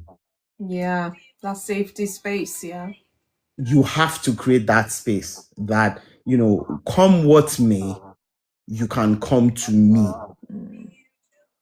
No matter how bad it is, I am the one person you can come to. Because you find out that, some wives, if they have an issue, the first person they'll tell is their best friend, not their husband. True. And the truth is, ideally, it should be the other way around. Ideally. I'm not going to discuss the context of the issue and, things, context matters. But generally, if there is an issue, the first person you should go to is your partner, not your best friend or your auntie or your mom. Some wives, the first thing there's an issue, the first thing they go to is their mom. Some men, the first thing, if there's an issue, is their mom. Their mom, they'll tell first. And their partner is there. And eventually these things become a problem. So I think, yeah, those are my takes on your two questions. All right, thank you so much for your contribution. Yes, you've answered well, and I see sense in that. I know every couple is different, every individual that makes up that home is different, but these are things we're going to face in marriage, whether we're prepared for it or not, and we have to handle it the best way possible. Otherwise, it's going to create a wedge between a husband and wife. And when you're married, you're supposed to grow together, creating that bond, unity. But you find out that life is happening, and this is just like you said, something's happened to me. I can't share with my husband. The first person is my best friend. I'm calling to say this. We find out that that is what's happening in most homes. Then you now tend to wonder, why can't your spouse be the first person you will reach out to?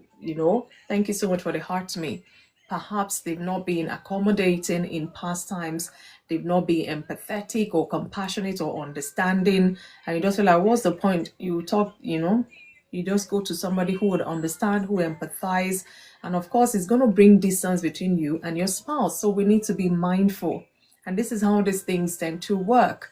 And if care is not taken, you find out that you're living separate lives. you're almost separated, even though you're still under the same roof, and then things linger on. You look at each other. These things has a way of festering, becoming what it's not, especially when it's not really dealt with effectively. Thank you, Shil, once again for your contribution. I don't know if Fumilola is ready, otherwise I have to carry on because of time. Fumilola, are you ready or should I move on? You can type in the chat if you're still on the phone. Hi, Fumi. Hello, Sake. How are you? Long time no hear. Fine. My sister. UK is UK in every one of us. Look, if you don't get on top of UK will get on top of you, sis. Well, so I am in between both now. It is well. It's good to I see am you. leveling up for now before I get on top of the UK. Well, Oh it's my good. We God. have to survive somehow. We are actually surviving for now. Mm, And God is good. We are not as bad as when we came. It's getting better by the day. thank God. It gets It can easier only as it get goes on. better. Yes, so yes, indeed. It's a Yes, so sis, beautiful topic, yeah. yeah, we're talking about vulnerability in marriage. If care is not taken, this can actually break up husbands and wives. And that's why we're talking about it so we can kind of reflect, especially those who are married. Are you accommodating your partner's, vulnerability? Do you criticize them? Do you judge them? Or do you dismiss whatever it is they're sharing in the moment? So, because it's very crucial, these are part of the emotional experience we're going to go through in our marriage relationship. And this is till death do us part. So you're shunning Exactly. and shunning and dismissing, and Yeah. one day it's like as good as you're pushing your spouse out of the way. So this will bring problem, no doubt. Mm. So what fears commonly prevent spouses from opening up, sis? So honestly, vulnerability in marriage is what I enjoy. Honestly, I love to be vulnerable. And when I'm talking about vulnerability, is the positive aspect, the one that yields into positive outcomes, the Yeah. ones that bring results, the ones that bring the bonding. And then we Mm, have the other vulnerability that needs to be opened up for solution, yeah. for support, which is in every aspect, vulnerability is going to be a positive thing. So like you have rightly asked, Mm. so what area is it that so most men I would start with, I'm starting with the men that are in the room, please bear with me. Don't come Men, for how, please. yeah, men don't want to show vulnerability. You know why? Because Tell me. we came from a country where patriarchy and everything in between is Mm. always the order of the day. Do you understand? Where they say, "Oh, man up, men don't cry. Come on now, why are you crying? Why you're a big boy? Mm. You are the man of the house." Even when our brothers were still 4 years old, 5 year old, they are not allowed Let's to keep cry. talking, please. You know, when our Mm. brothers are even ordinary 5 years old boy, if they Oh, won't cry, don't our cry. parents go say, "No cry, you're a boy, you're a man, man up." Hey, They've been covering emotions. You know what I mean? They've been hiding vulnerabilities. who's saying that? And Debbie, men and are not allowed to be vulnerable. Hey, says culture. yes, and because of all these jagbajantis, men don't cry. People, a lot of men have masked their weakness, their vulnerability, their everything that should have helped their Yeah. spouses to best support them in Mm. marriage. I don't know if you understand, I if do. that I makes do. sense. Yeah. Because ordinarily, a man is a baby. Every man, she understand. In every I'm not man, sure there they is a want to baby. hear that, oh, sis. But no. Really? Go on, go on, go Really? on. Yeah, you understand? Wow, Not yeah. not that the 100% of every man is the baby 100%, but I mean there is a baby in every Yeah, man. in them, yeah. I'm writing my book on 14 lessons my 14 years in marriage have taught me, and it will Wow. come out. I'm going to invite you. For me, you have to be a panelist. I will invite you to be a panelist. Hey, hey. We're celebrating it with the International Women's Day. So March Wow. 14th. I know it's very close, but When is it? March 14th. But honestly, Ah. it's close, but I'll give you some more details as we go. So Yeah, in that my book, church's convention is that weekend, 12th to the oh, 15th of March. And as a worker, oh, I'm gonna be busy. Oh dear. no problem at all. It's Oh, I would have understandable. loved to, yeah. Yeah, Oh. some other time. But in Mhm. that book, as I write, I wrote that you see, in every man there is a baby. You see, in every woman there's also a baby. In every one of us, Absolutely. all as adults, there are babies. Mm. However, in every man, that particular baby in a man wants to be spoon fed at some point, wants to be pampered, wants to be listened to, wants to cry on your chest while resting, while leaning on you. Mm. I don't know True. if you get that for me. Yes, Honestly, yes, I don't know yes. if everyone here is syncing with what I'm saying. Leslie and Nan is attesting to what you're saying. So yeah. Yeah, a lot of them, exactly, their emotions are being bruised at childhood. And in that book, you know what I wrote? I Mm. wrote that don't even marry as a man if you have not healed from the child that you were. That child who has been traumatized Mm-hmm. deeply, Mm-hmm. that child whose parent has bruised his or her ego. Mm-hmm. And there is another child who the parent have over pampered their ego. Oh yeah, those ones Oh, are tell spoiled me. brat. So Oh, in those fact. ones are spoiled brat. Don't even let's come for those ones. They can't cook. They can't be talked at. They can't be challenged. They can't be asked. Those ones are plenty in African community. Really, Those very ones much has grown so. to egoistic, bombastic, domineering, and any Wow. name you can call as a husband. Mm. Do you know that some women are dealing with all those men right Yeah, now? yeah. And it's such a shame that they still came to the UK. They are now messing about, and that is Mm. where the police and the social authorities start to come in, because it will show the children will go and talk about it in school. Yeah. This Mm. thing is a serious matter. It is. So in that my book, I wrote that don't you go ahead and marry, because you will bleed on others. And for me, you always say it too. Uh, You will bleed on your partner when you are not. Your vulnerability is to be what? Is to be guarded. Instead of be vulnerable, you are over guarded. mm. Patriarchy ò lè ràn. Patriarchy no fit solve this whole thing. I'm a man, No. I'm a man, I'm a man. Mm-mm. Better be vulnerable. Better allow your emotions to come out. Cry. As a therapist, cry. That's year, they release some hormones in the body wey go make you dey alright. Eh? Cry now. Share your emotions, how you are feeling. Talk to us. We are your wives. We can listen. I always Mm. encourage my husband. There was a day I was crying beside my husband about some things I was going through. And he said, "Oh, sorry, sweetheart, I understand how you feel." I continue to say the same thing. I continue to say, because he has not done what I want to do and what I want him to do. Vulnerability now. I was now being very vulnerable. I now went to the bed and faced the wall. I'm a drama queen. I started my drama. I covered my head with duvet. And I said, this man, no kukuma. I said, good night now. Since nothing happened from that, my tears, you just say you understand, and Talk God, for things and them that up. you are working on it. You will work on it for me to make things happen, so that I will be happier in that regard. Not about him, but about what I am facing generally in Yeah, my endeavors. You yeah. know, when I face the world, the reality now dawned on him. He said, why are you covering your face? We not still talking? I said, we are not talking. No, good night. Oh, bye bye. You. If that is all, you should come and touch me, rub me, bring wipe, bring handkerchief, bring tissue for me to wipe my face, rub my back, and hug me to say all will be well. You know I love this, and you know that's what I always ask you to do. Oga, you can't they won't hug you. I say no, you don't too late. Waka. So that I see you're a drama queen indeed. So you see, immediately he still forcefully hugs me, and I allowed, because that's what we want. We want to be forced to be hugged, to be kissed. You We play know, you hard. know. We always play hard now for me. Wow.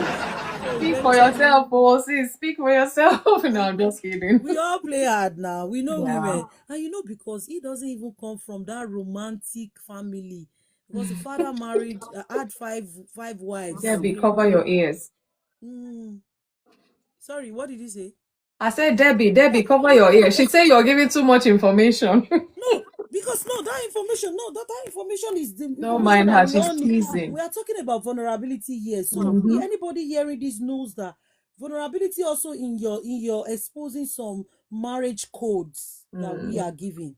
You see, Yeah. these codes are helpful. This is me still being vulnerable again. And again, vulnerability helps other growing families and growing partners and marriages to learn.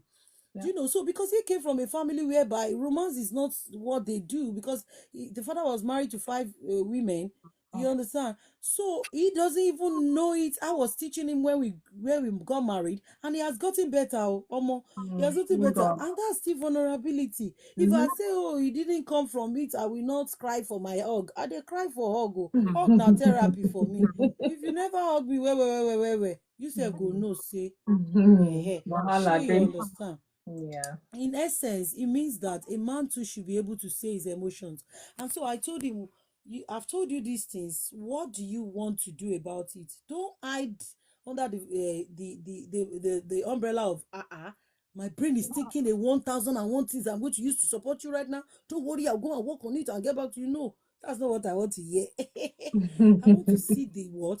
I want to see the things you want to do. Start with number one and number two. Then you can tell me that the rest you will tell me later. Then give me a hug and a peck to close it up. To close it up. And that is vulnerability. And sometimes a man is very broke, very broke. They don't know how to ask you, sweetheart, send me £100. They are very, very vulnerable.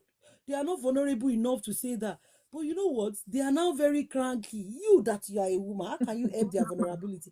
You say, sweetheart, wetin dey happen now? Abi anything happen for work today? Or are you need They will something? leave you guessing. Yes. Do you need something? By the time you guess 2-3 times, when me I guess 2-3 times and answer no dey, I go just sit down on top in lap, on top that machine. Now I go make sure say my something dey touch that machine gun. I go come sit down on top that thing. I go come say, oh yeah, tell me wetin that thing be. With a kiss. You now say, sweetheart, well, since you want to know, I need some money now. When I get my, so investment, I'll transfer to you, okay? With a balance. With a balance. That is the information our men need, Debbie. They need to know that when things are going wrong in their life, a woman is there to listen. And that's emotional intelligence for you as a woman. Yeah. You must know how to bring out the vulnerability in your man. Let him know that you are free, you are open, you are good, you are okay.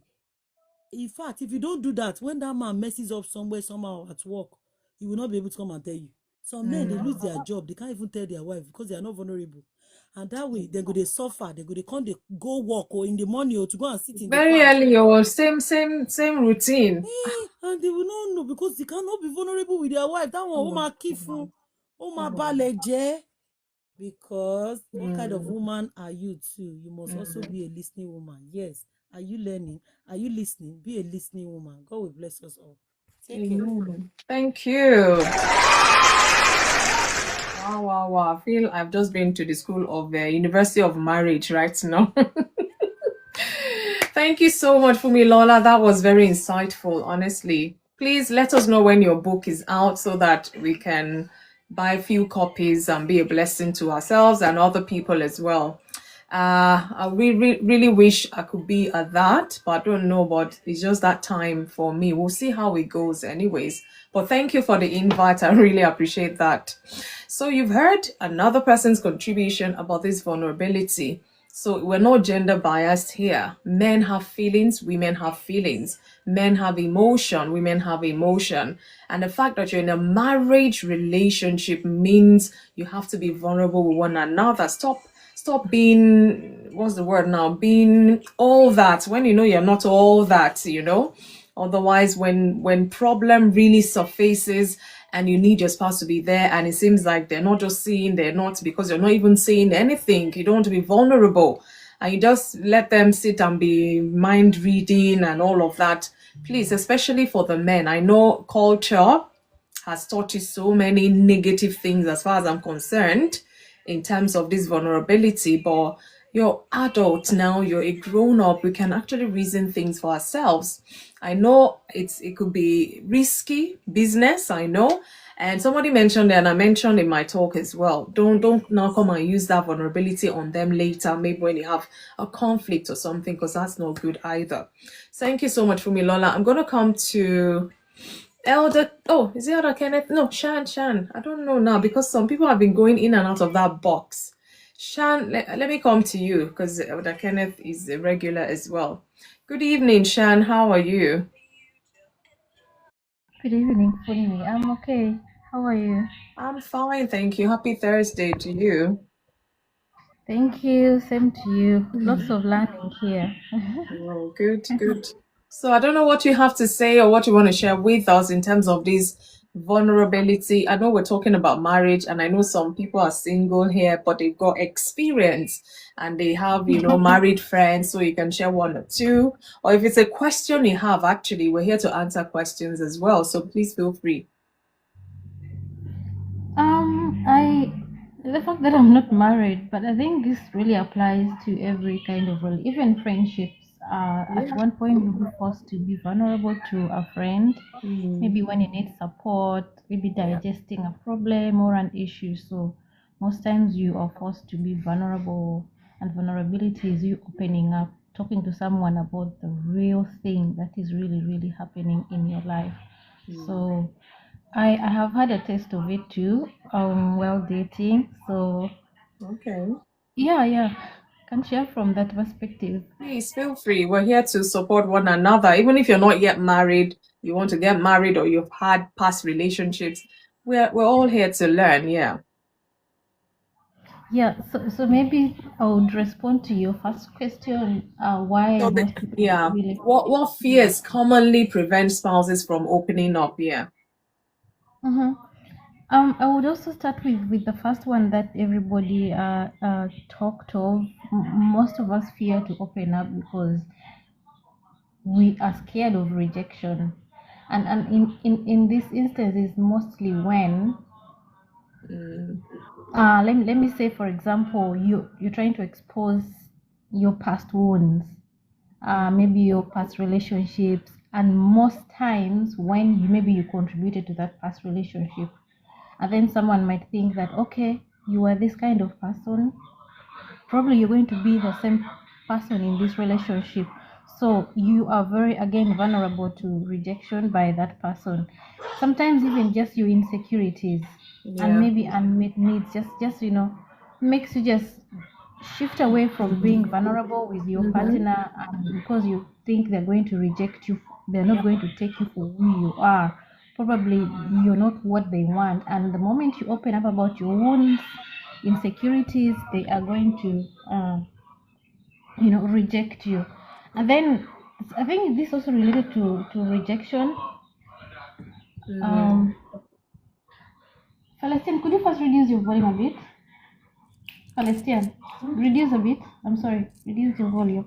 it's a, Yeah, sorry. And then the other thing is past hurt. For example, if I've previously been betrayed, mm, when I opened up to someone, or maybe they even mocked me. But by the way, vulnerability is a risk. Being vulnerable yes. to people, I think the only person you can be vulnerable with and never betray you or reject you or do whatever, I think it's your parents. So You opening think up, so?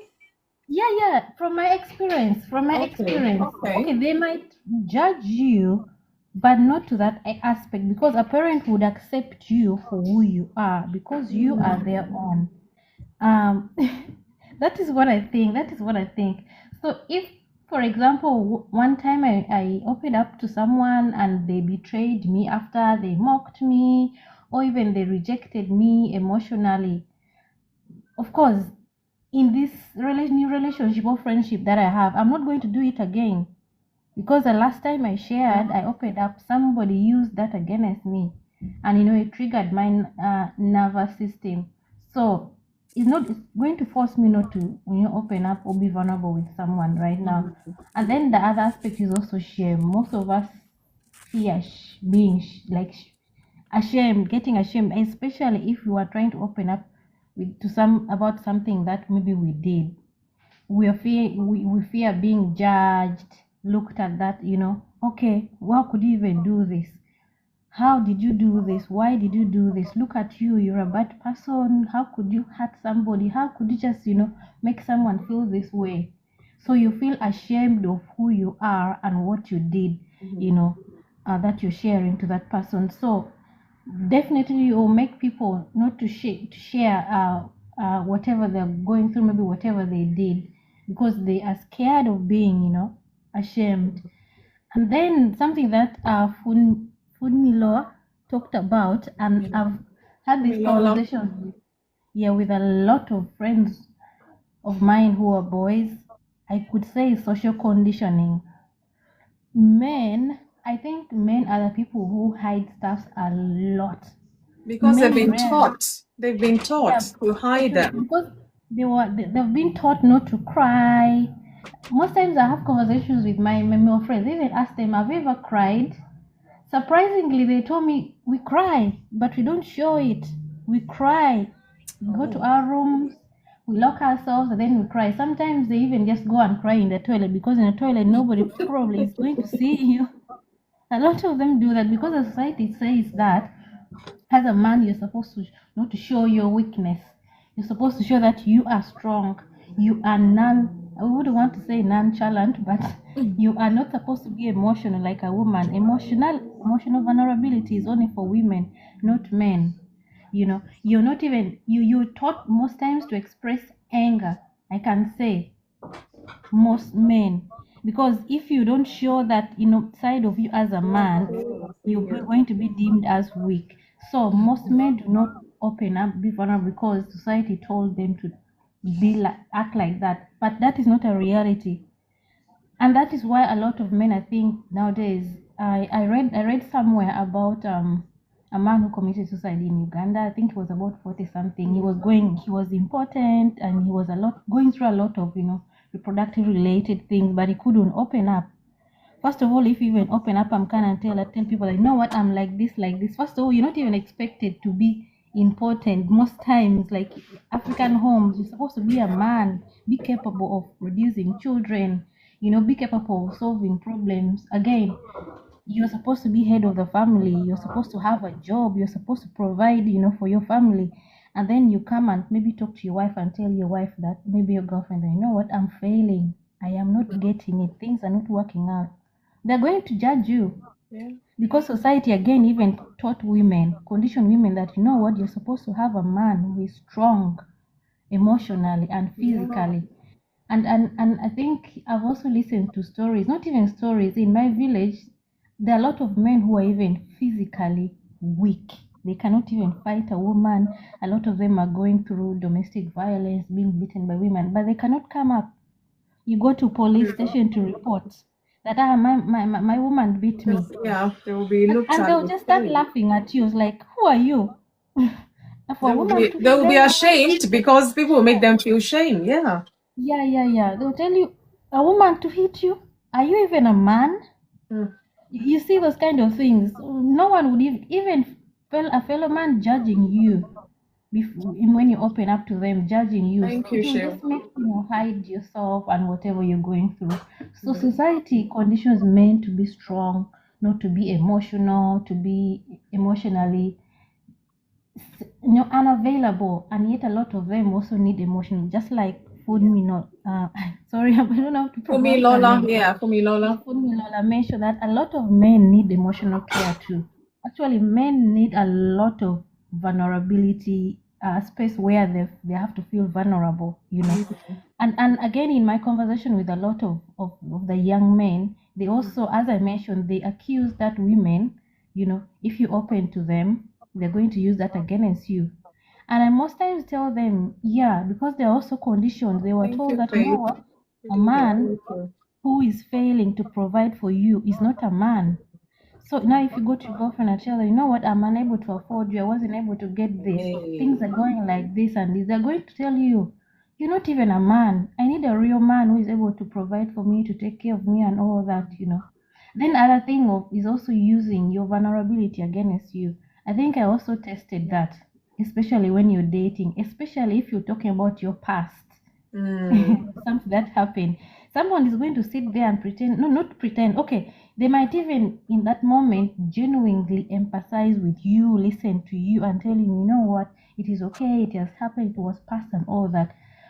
But again, there's going to be that moment when you're having your own, might be even be after a month or even a year or 2 years, depending, and then they'll that against to use it against you, maybe probably because you're annoyed. Then they also want to, give you the same test of energy you gave them.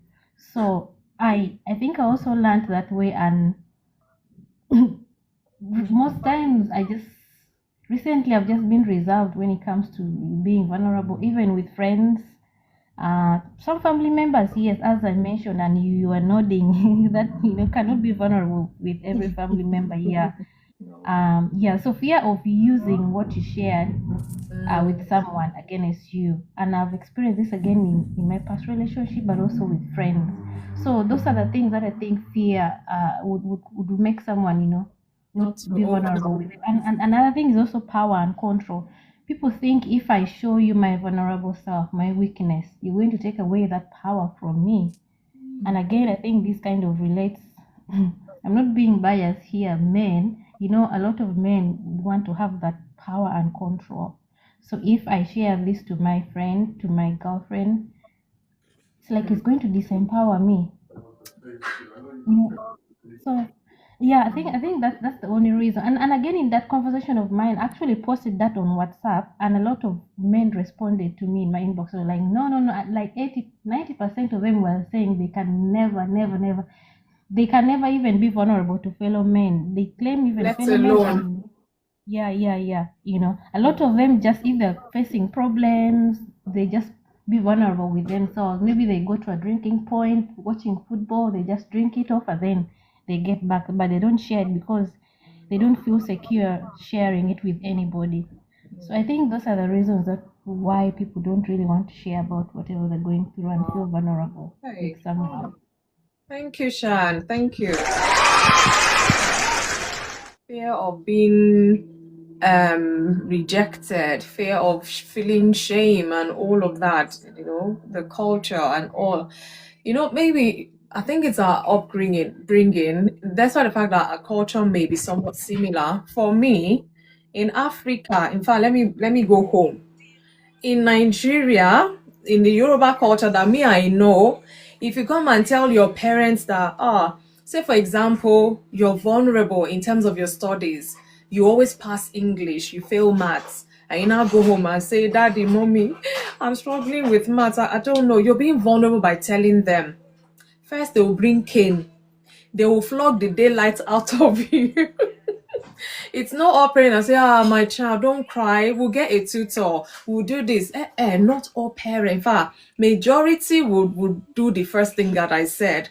They will beat that dullness out of you. And this is you being vulnerable. I mean, I could have taken my report card and turned 0 to 1 or to 8 or something like that.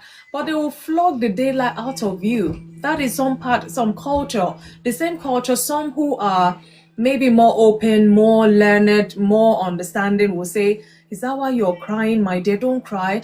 If the worst come to it, we'll get you a tutor that would help you with your math. I mean, that's the normal thing too. And that child honestly will come back with any kind of vulnerability.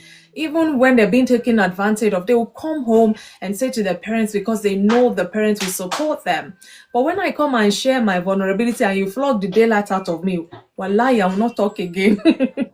I'll go and meet my friends to cry on or something. Parents, no. So I guess it has to do with culture and the upbringing, that people have.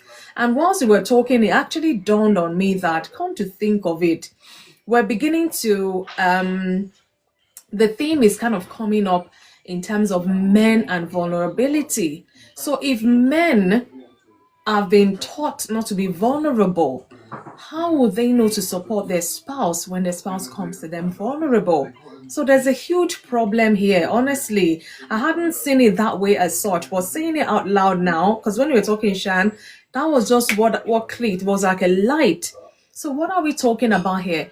Of course, marriages will have issues. I want to be vulnerable to my husband, and he doesn't know what vulnerability is about because he's been taught to be like this. So, how would he even help me to open up to him? Because he won't be able to handle it because he's been taught not to show that. So there's a whole lot of problem inside problem that really we must address. And like I always say, we are adults.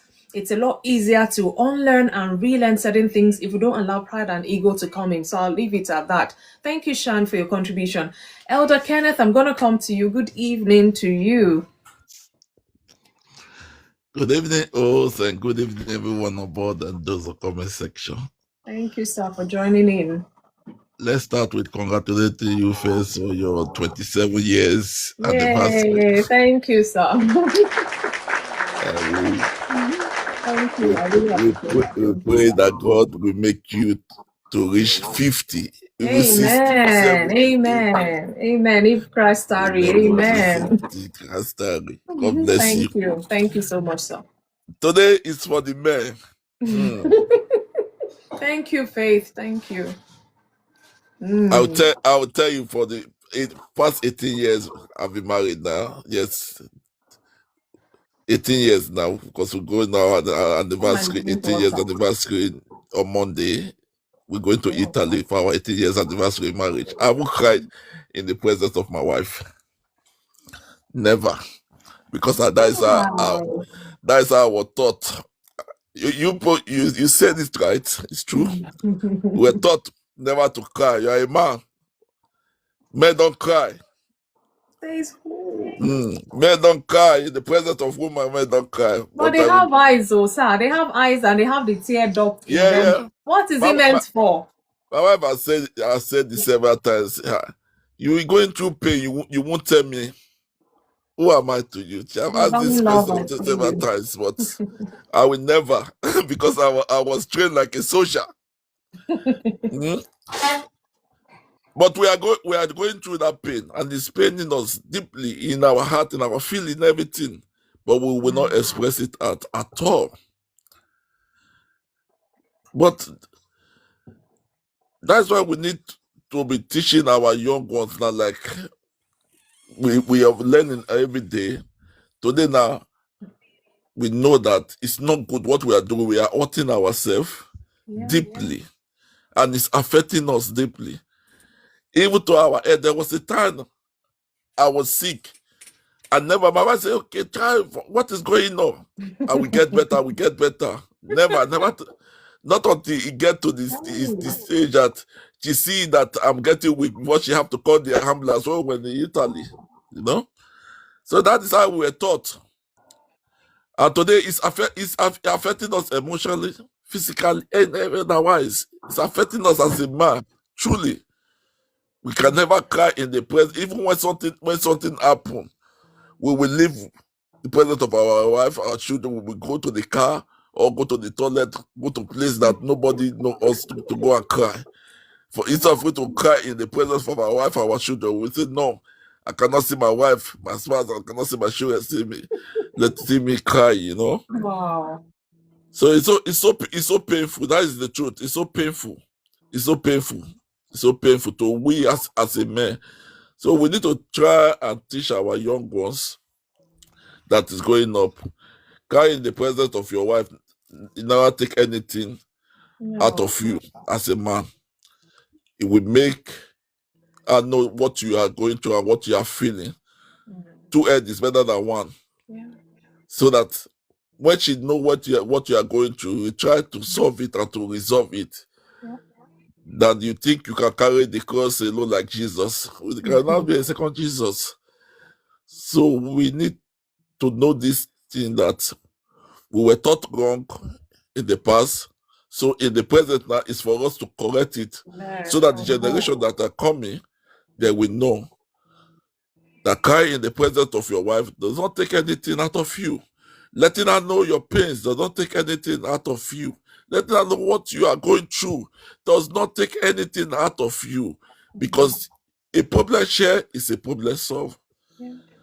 By hiding it alone, you are causing yourself pain, you are damaging your system, your feeling, your emotion, or otherwise. So for we thank God, for the type of women that we are having today, that they do understand, and we pray that more of this continue to come up, so that we men will continue to learn on daily basis. No man is an island. I enjoy the topic of today. I won't tell you that, because it's for we men. Some people might be pretending that, but I will open up to you. 18 years now, my wife have not seen me a drop of tears in my eyes, but not that I do not cry. I do cry in a certain time when things get, or when things are not okay, but she can never see me cry because of the way I was taught. So the second question, I forget the second question. The second question is, how can spouses respond when vulnerability is shared? Whether When you share with your, she will share with you now. yeah, How are that women to respond? the truth, but the women they share when they are emotional, when things they do, it's women, that we don't share. Even when we go into business, we are losing.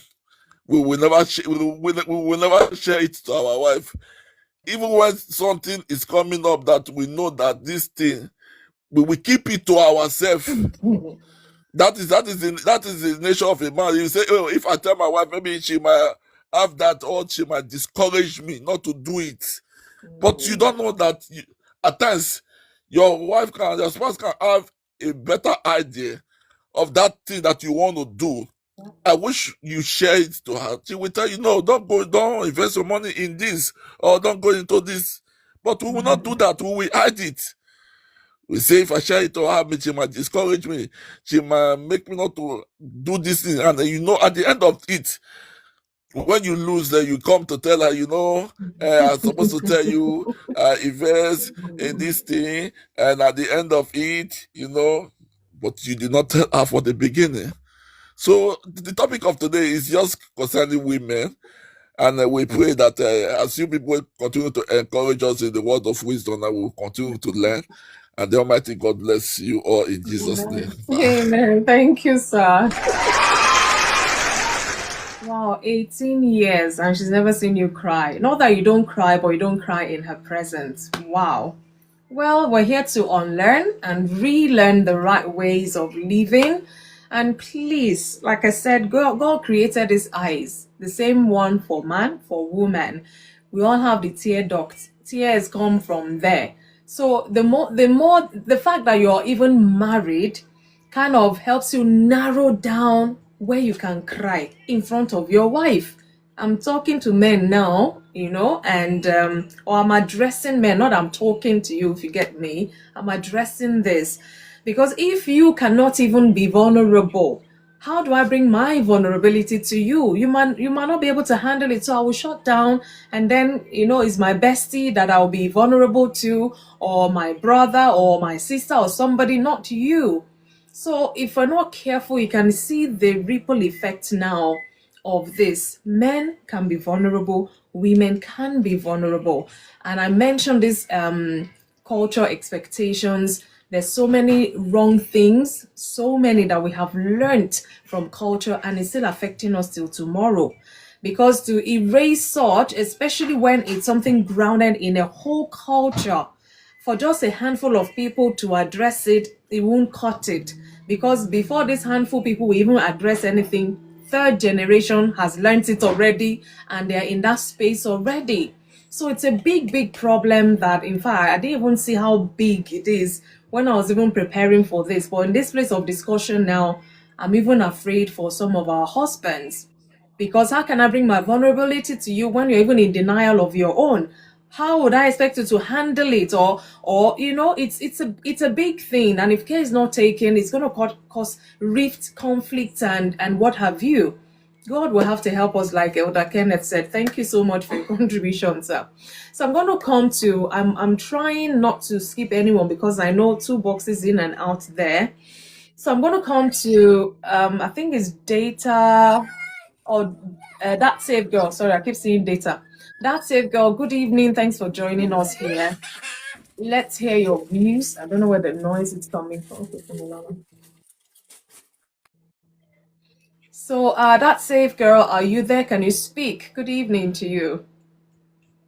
Otherwise, I have to move to the next person because of time. Okay, maybe I'll have to come back to you. Good evening, Susan. Debbie, I know you came last evening, so I have to jump you. I'm sorry, so that people won't wait for too long. Susan, good evening. I hope you are good. Good evening, everybody. Good Good evening. evening. Let us hear the wise words of Susan. Oh, Hmm. this topic, like Elder Kenneth says, is really, really interesting. And well, for him, he's saying it's for the men. I feel it's for both. It's for both gender because while he's thinking it's for the men, the women too were learning as well Yeah. not to take vulnerability for granted because at the end of the day, that's what most women do, especially to a man who loves them so much. They take advantage. And the way they take the advantage, you feel so sorry for the man and you now wonder, "Ah, what kind of love is this? Is it by force? I mean they use juju hold you down, you know? All this all those side talks, the comments and all that will start flying in, and that's where people will now realize, not be juju on our love. Sometimes some love can be so stupid that even when you're suffering in it, you're not seeing it. And even when everybody can see how vulnerable you are, it's so appalling that you cannot see it. And when it happens that way, it will now look, even you, when you're seeing your, is this how love is? God, I beg you, if not so love be, I don't want to. I don't want this kind of love that is so vulnerable. Now, when you bring it back to this dispensation that we are, you see some men, because I've not just seen, I've heard as well, a man bringing his wife to this country, he takes off all her cards, controlling her. So that's why I said it's not just a man that's being vulnerable. Even the women are vulnerable, especially the ones that they bring from abroad. The men will just try to overuse them, saying, "Oh, the money I used to bring you here, you must pay me back," and all those nonsense. And at the end of the day, they will end up breaking up. If you take vulnerability for granted, it creates divorce, Nothing sounds. creates bitterness and all that. So like I was reading somewhere say vulnerability in marriage is very, very is a complex thing, and is something that you can see both the strength and the weakness in it, depending on the context or the individual that is involved. So if we talk about emotional safety, most people, they allow both partners to feel, to be felt, to be heard, to be valued. But because like what we discussed last week, we just hear, we're not listening. Yeah. And such things devalues your Absolutely. personality. I have a friend, in fact, she did two masters in this country and then she now decided to go and do MVQ3. Oh my God, the husband devalued, demoralized, brought, if there's something lower than down, brought her down.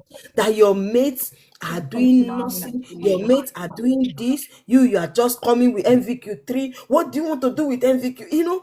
Saying all sort of rubbish. I'm like, well, you just start from somewhere. You might have masters in agriculture.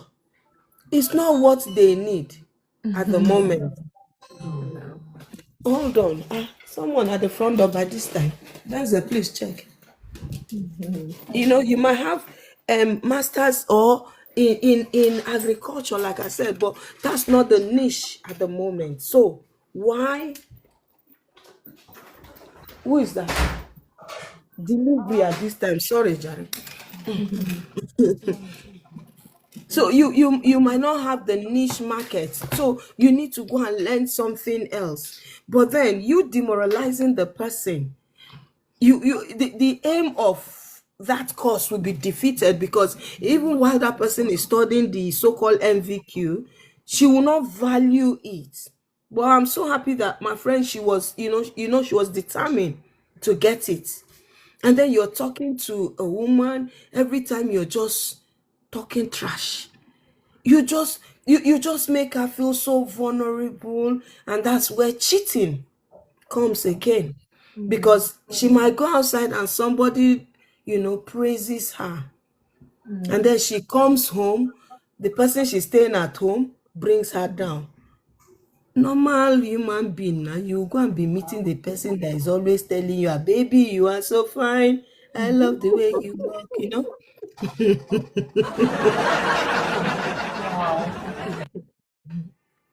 So, and then vulnerability also brings trust and intimacy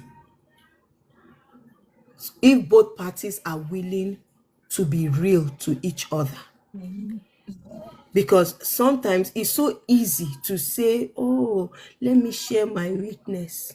Our mouth, we women, the day you look for our trouble, that's the day we'll use that your weakness against you. Against you. So that's why most of them, they don't talk.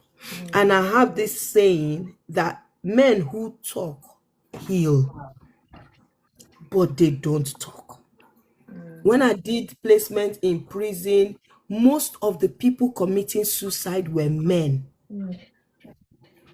Even at work, somebody that they just discharged, the next week we heard that he has committed suicide. And you will A never man. believe that. A man. You will never believe that this guy will do such, because he never says it. He will, if you, how are you? He smile and fine. Meanwhile, what he's planning is in his He head. knows. So, and at the end of the day, when you look at the background, why? Probably relationship. He's been betrayed. So both gender, we just need to be careful the way we say things, the way we do things. Because when somebody trusts you and you betray that trust, some people do not recover from it. So it is so important that not just in marriage, even just normal relationship, Yeah. if you betray it, the way I will distance you, you will wonder if summer and winter, they are seasons, because you start wondering, is winter a season, or you will be, because I will not even I don't want to see your shadow again, because there's nothing. I'll be like, I'll feel naked in front of you. I'll be like Adam when God say, "Where are you?" Hey, we are naked. Because when each time I see you, I get confused, because one, you have betrayed that trust. And then when you look at vulnerability again, it shares growth, because it encourages both parties to grow individually. Both your strength, your weakness, it helps you to grow. And then even if you have conflicts, you are able to resolve it, because one, you trust that person, and you feel, my mother will always say, "I don't see 99 waiting remain for 100." You're like, "I'm all yours," like we all say to Jesus, "I'm all yours, I'm all yours." So that's how vulnerability is in marriage. "I'm all yours, this is me, take me as you see me." That's just it.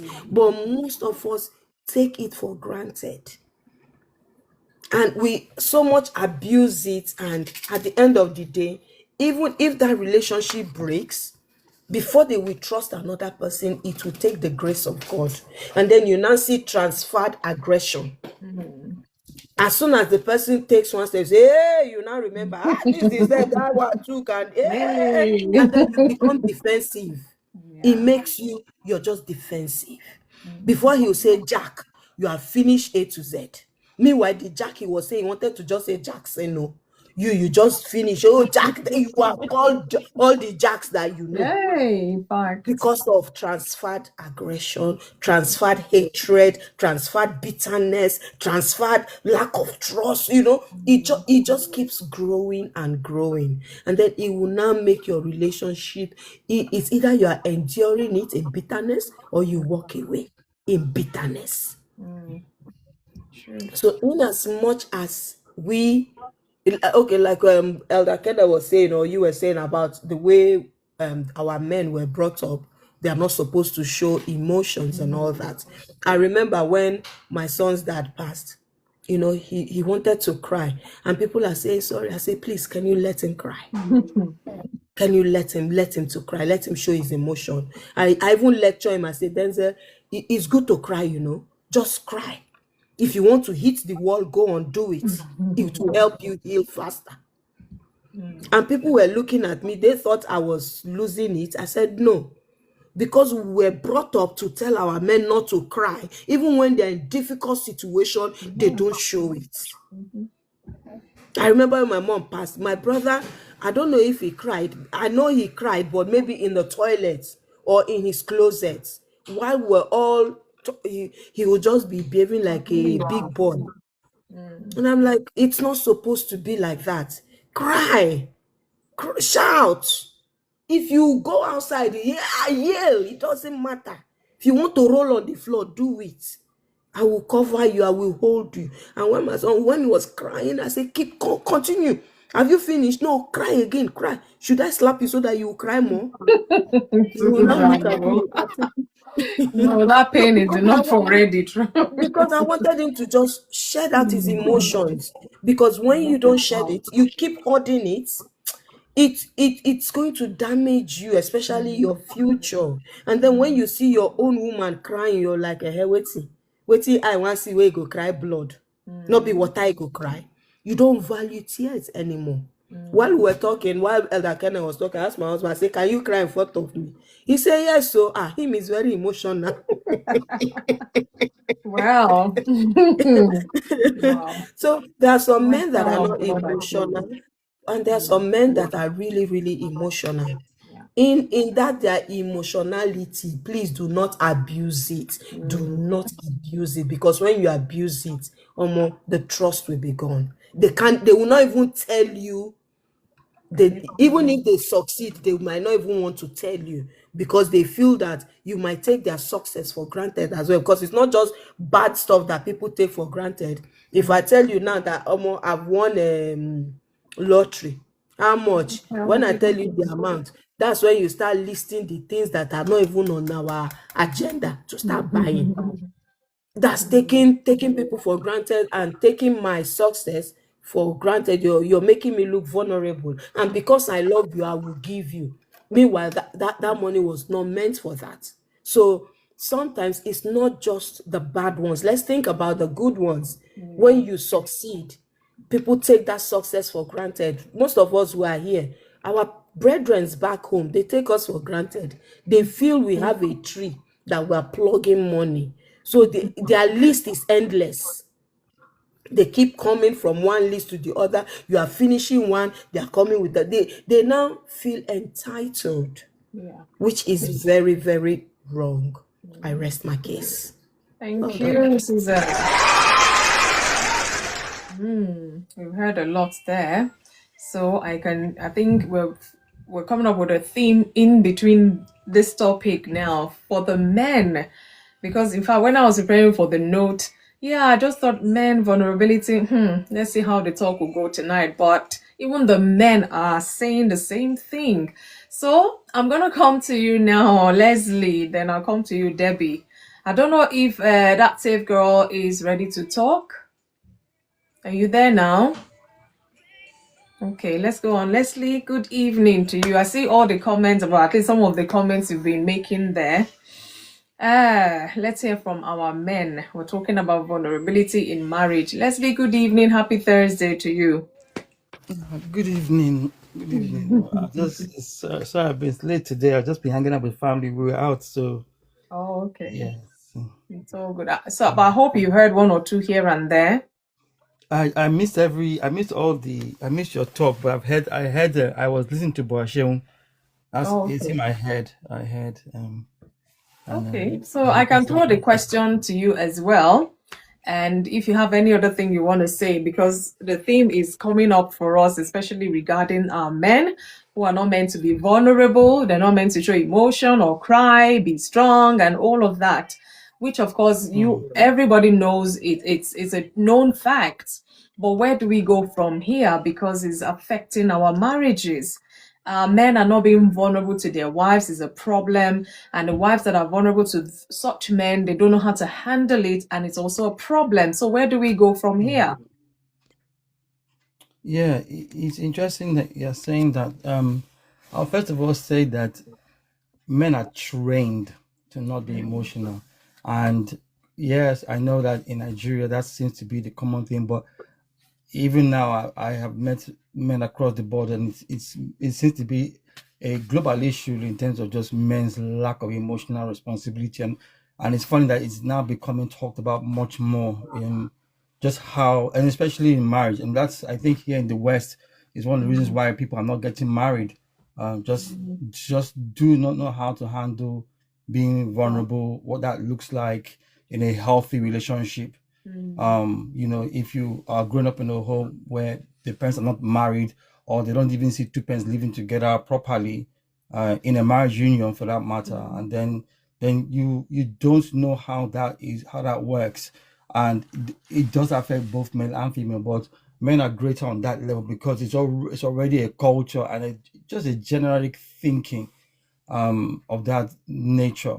But I would say that I think, again, um, from what I experienced from my own home and then going to boarding school, you are pretty much trained to not show emotion. And I went to boarding school in Nigeria where they will flog it out of you, So, and I Whoa. remember the water, and I remember being in primary school, although that didn't happen to me until I hit secondary school in Nigeria. I remember being in primary school in Nigeria in the 80s. And I remember I saw a father like literally beat his son with fists because his son lost his pencil case. And I remember being a child telling my mom, why would that man like physically use his fist to like Like beat like his son this? with fist? Yes, like he was literally boxed his son. This was in primary Whoa. school, and this was a private primary school. This wasn't like state school. This was a private primary school. So I would have thought, here we are. These are all these private school children going to this school, and just seeing that because his son lost his pencil case, I'm like, wow. And my dad hadn't got to that level with us until secondary school. And the reason why was because when we got to secondary school, the marriage was already broken down. And so there was a lot of bad emotion in the home. By this time, we were much older, so we're a little bit more aggressive. And so our father felt the way to deal with it was to literally like hit us. And that was like, okay, everybody just keep quiet. We just didn't, get to a point where he just moves a little bit and everybody is shaking. you know, and but in school just pretty much damage our emotions. So for me, I really get it. I still have brothers right now, especially my older brother, that I mean his marriage is pretty much over years ago, but something happened in his marriage where I think his wife had a miscarriage, and his answer to that was to go away for like a few months, like left her. And I was like, wow. I actually spoke to him, and he's like, what do you want me to do? What else do you want me to do? And I'm like, you just had a loss of a child, and this is the way you want to deal with it. But so that's the level of how they deal with that thing. And I'm not surprised because by this time I'm already married by at least a few years. I'd already done all this prep and everything. And I would tell him, you need to get some help on this level. And to today, like, because the whole thinking is as long as I have money. And I'm like, mate, you have money doesn't mean your character is horrible. It's Yeah. horrible. It's just horrible. It will not answer for this behavior. But yeah, I feel it's such a culture that a lot of the, and when I see certain men, I can literally pinpoint this one maybe when they were young between the age, maybe from the ages of 5 and whenever, they probably were touched, they probably were handled, or this one is physical. I can tell there's a physical violence to this person's behavior because they want to deal with everything on a violent level. Everything's aggressive behavior. So I feel that a lot of men, I'm sorry to say, yeah, I feel it affects women too. Don't get me wrong. I've seen that side as well.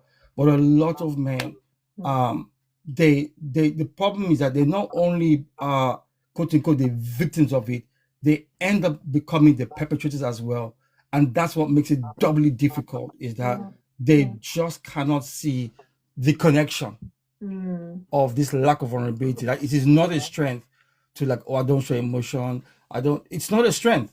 It's not a flex. It's not something to be proud of. And I've said this many times, that is why you see in the world a lot of these quote unquote so-called billionaires. I have studied for that. A lot of these so-called billionaires, they are sociopathic behaviors. They are sociopaths. Their behavior is that basically they're emotionally bankrupt. And when you see them, it's only when they are going through something that is so overwhelming do they now want to behave like the people they once derided. And it's only because they are completely out of their depth, because they can no longer control the situation anymore. But by that time, they've already damaged and hurt so many people, so many lives. And unfortunately, we live in a world that we celebrate them because, quote unquote, they've made a certain amount of money, as if that excuses such a behavior. And then you wonder why many of them are not married or cannot be in a good marriage, because of that behavior that has gone unchecked for so long. And again, like I said, a lot of this is that a lot of us men, we are trained to be unemotional until it becomes a problem, until we start seeing that we are not good in relationships. 1, 2, 3. But some people will begin to become aware and say, hey, I need to check this up. This is a problem. This is a repeating pattern. And some people will excuse it and especially the ones that quote unquote have money. It's because I have money. I'm like, stop this rubbish. I have a few friends, thankfully, that are in that arena. They know me very well, so this one doesn't care about my money. I'm not impressed. I worked in that arena for a long time, so it doesn't faze me. I don't look at it as something special. But unfortunately, a lot of them just can't see for the life of them that they need to get healed in that area. Because not only is it affecting the relationship with women, it also affects the relationship with men. It also affects the relationship with how they behave with men. And you will see some of them where they're probably going on an evening, and then if they're the one spending, something will come up and maybe someone will correct them, and they'll say, who are you to correct me? And then they will literally want to become like dominant. I've actually told one person, I said, if you ever try that again, we will not talk again. I'm not your son. I'm not your child. I'm not your spouse. And if you talk like that to even your child, that is wrong. I actually had a situation like that where I had to correct the guy. I actually literally had to correct the guy. I said, don't ever do that again. That is not a behavior that is warranted. So you see that behavior. And unfortunately, I would say, this is why I look at a lot of men and I say, some of you are cowards, because you go home and treat your wife in a demeaning way, and then you come into the workplace and you behave like a mouse. You behave like a complete mouse, because you're unhealed. You haven't understood that this emotional immaturity is a problem. It's a problem, and you're masking it. You keep masking it. So it's very, very important. It's very important. Like I said, the only reason why, and I thank God every day because it took that, was because when my father died, I couldn't release tears. I just couldn't. And that was the door that someone told me, you need to go and get help. This is not good. And that opened the door for me to get counseling and therapy that lasted for about 6 months. That really was a game changer, a massive game changer. And I will never stop talking about it, because I could have been like these people today, where we just cover up with our success financially or materially, but it's a mask. It's just a mask. It's a mask for something that we are unhealed. We've been traumatized as children and as boys. depending on where you are, especially in boarding school, that's a big one. But when it's a broken family, a broken home, and depending on how your parents treat you, and that's why I was saying with Shan that your parents can betray you emotionally. Your parents is not the safe place to be vulnerable. I've seen this in Nigeria where a child they got not B, C, D, or F. So they got B in a subject, B, or not C, D, E, F, or B in a subject. And the way the father spoke to that child, you would think that the person got an F or a fail. And I'm like, hell, thank God I'm not in this household. Boy, I'll run away. I can't live here. So it's parents can betray their children, unfortunately. I'm sorry to say. Not every parent is a safe space for their child. It's just a fact. I'm sorry to say. Some, yes, thank God, we have some parents, and I believe you're one of them, that their children can tell them anything. But that is not the case. So, hey, the day I told my father something, I think I was in my second year in boarding school. And I told him, Dad, this school is not easy. He said, hey, so where do you want to come and pay your school fees by yourself? Are you working? Say, if you ever come and tell me this rubbish again, come on. That was it. That was it. So by the time I finally got vulnerable with my father, it was 2 years to his passing. 2 years. 2 years. 2 years. 2 years. That's a long time from the time I finished, from the time I got into boarding school, all the way till I was now in university. We do not talk on that level. It was 2 years before his passing. So it's a big issue where men are concerned. And I feel that it's one, if they begin to deal with that area, I think the whole issue of cheating will possibly be going down, because you will not be self-medicating with that problem. That's to me. When I see men cheating on their wife, it's a part of it's a kind of solace to a therapy that they are used to deal with a problem, but it's the wrong thing to deal with. It's what they met, really. It's what they saw. It is, their yes. fathers and So grandfathers they're using to medicate that problem, but it's not gonna. It's just like putting petrol on fire. You're just making it worse than what it already is. So I feel once a lot of men begin to become more emotionally invested, the less they will actually want to step out of their marriages. Because if you are very invested in your marriage, that's where your heart is going to be. I will finish with this. The scripture says, where your treasure is, not your heart, where your treasure is, that's where your heart will be. So if you invest into something, and especially your emotions, into your marriage, your wife, you will not want to go anywhere else, because you want to get a return on that investment. I think that's the language a lot of us men understand. If you are putting so much effort into something, you want to see the return on that investment. And I think that's when you become emotionally healed and you do the work of emotional healing, you will be invested in your relationship. You will be, because you will see the returns. You will see it. You will see it. My wife and I, we talk about everything. Like I said, money, everything. We talk about everything, even bedroom business. We talk about everything. But it didn't start in year one. No. It probably was 8-9 years deep. Yeah, it did not begin in year one. Like I tell people anytime, even without counseling everything, it did not. It was probably 8-9 years deep before we started to see that result play out. So it's important. Please do the work.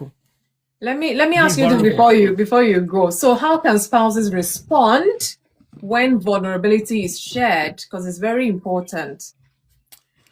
Yeah, and I think that goes both ways. I think it's very important that if you value,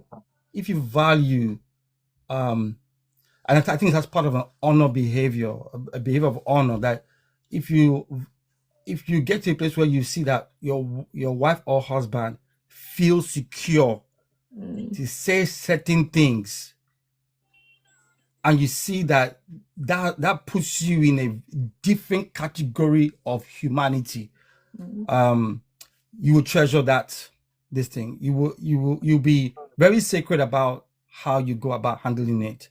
I have unfortunately been on the side where I've said certain things in my marriage that I still look back with a lot of pain and regret. Like I said, this was in the early years, you know.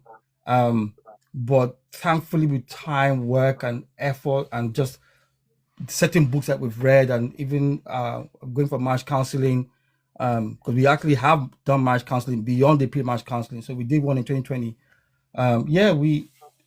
We're in a situation where it's a very valuable thing that we treasure. So I feel that if you have that self-respect, that your spouse can feel secure to be themselves and to share certain things about themselves that they could not share with anyone else, is something that you should treasure. But again, it depends on your values as a person. And this is again where it comes about being self-aware, self-reflection, you know, taking that time to recognize that as you share certain things, you want that to be safe. So you have to give that to, so you, whatever you're dishing out, be prepared to give it as well. Don't just dish out and then I can't receive it. If you're dishing it out, be prepared to also receive it as well. Be prepared for that. And you know, that's, so I think it's a very sacred space, because not everyone you can be vulnerable with. It's just not everybody. Sorry, it's just not everybody. You have to know the people you can be vulnerable with. Not even some counselors, you can't be vulnerable with them. You have to test some counselors to know how they behave with certain things. So you just got, yeah, you got to find out. Okay. Thank you, Leslie. Thank you. This thing is becoming more vulnerable. Well, thank you so much for sharing that. And we're not here to point any finger to anyone's gender as such, but I mean, a lot of us have said it here, so we are not going to be pretending that we don't know these things are happening. Men, you know, have been taught not to show emotion, not to be vulnerable, whether to their spouse, to their friends, or to whoever. Just man up, own it, be strong, and all of those things. Yet they're suffering in silence, yet they need that space to offload and things like that. So maybe it's high time we started unlearning certain cultural behaviors. I know it's been taught to us. We can always unlearn and relearn the right thing. Otherwise, we'll just be suffering in silence. And then it's even affecting our marriages, because our spouses cannot be vulnerable with us. We don't make them feel safe because we don't even know how to. We don't know that for ourselves, let alone for somebody else. So this is worth really looking deep into, especially for married people from certain cultures of the world. Yes. Yeah, God help us, really. Thank you, Leslie. So Debbie, I'm gonna come to you. That safe girl, are you there? I don't know whether you're still in there or TikTok is, I don't even know what the situation is. Let me see. Okay, you can, I can't even unmute her. That safe girl, please can you type in there if you can hear us? If you can hear me, please give me a thumbs up or something, because otherwise I think I might need that box. Yeah, I don't know if Faith, do you want to say something so I can bring you up as well? I see you, Baritone. I see you, A13. I see you. Faith, let me know if you want to come up and say one thing or two. Debbie, good evening. I don't think she's responding. But Debbie, good evening. How are you? Happy Thursday. Oh, you have to unmute. I don't know. I think there's a thing with your connection, and it happens. Yeah, it happens all the time. So when I call you, it takes almost 5-6 seconds. So I'm not even sure. First, I'll think, is she hearing me? Can she talk? Is she there even though you're in the box? But it's all good. I don't know. Maybe it's lagging. Maybe it's lagging or something. I don't know. Well, I don't know. But we can hear you, and you're still in a box. You have not been thrown out. So yay! Hallelujah. Good evening. Happy Thursday to you. And thank you for the messages. God bless you. I really appreciate that. So I don't know if you want to come from a perspective of those dating or which perspective you want to share with us today, but still the same question we're asking. What fears commonly prevent couples from opening up to one another? And how can spouses respond? Come again. I should come again. I should born Yeah, I didn't hear that. again. So the first question is, what are the fears that are common to spouses that prevent them from, opening up to their spouse, so to Yeah. say? And then, do you want me to ask the two now or one at a time? Okay, let me answer the first one before I Okay. So what fears, is common that makes them not to want to open up to one another? um the fear of the unknown.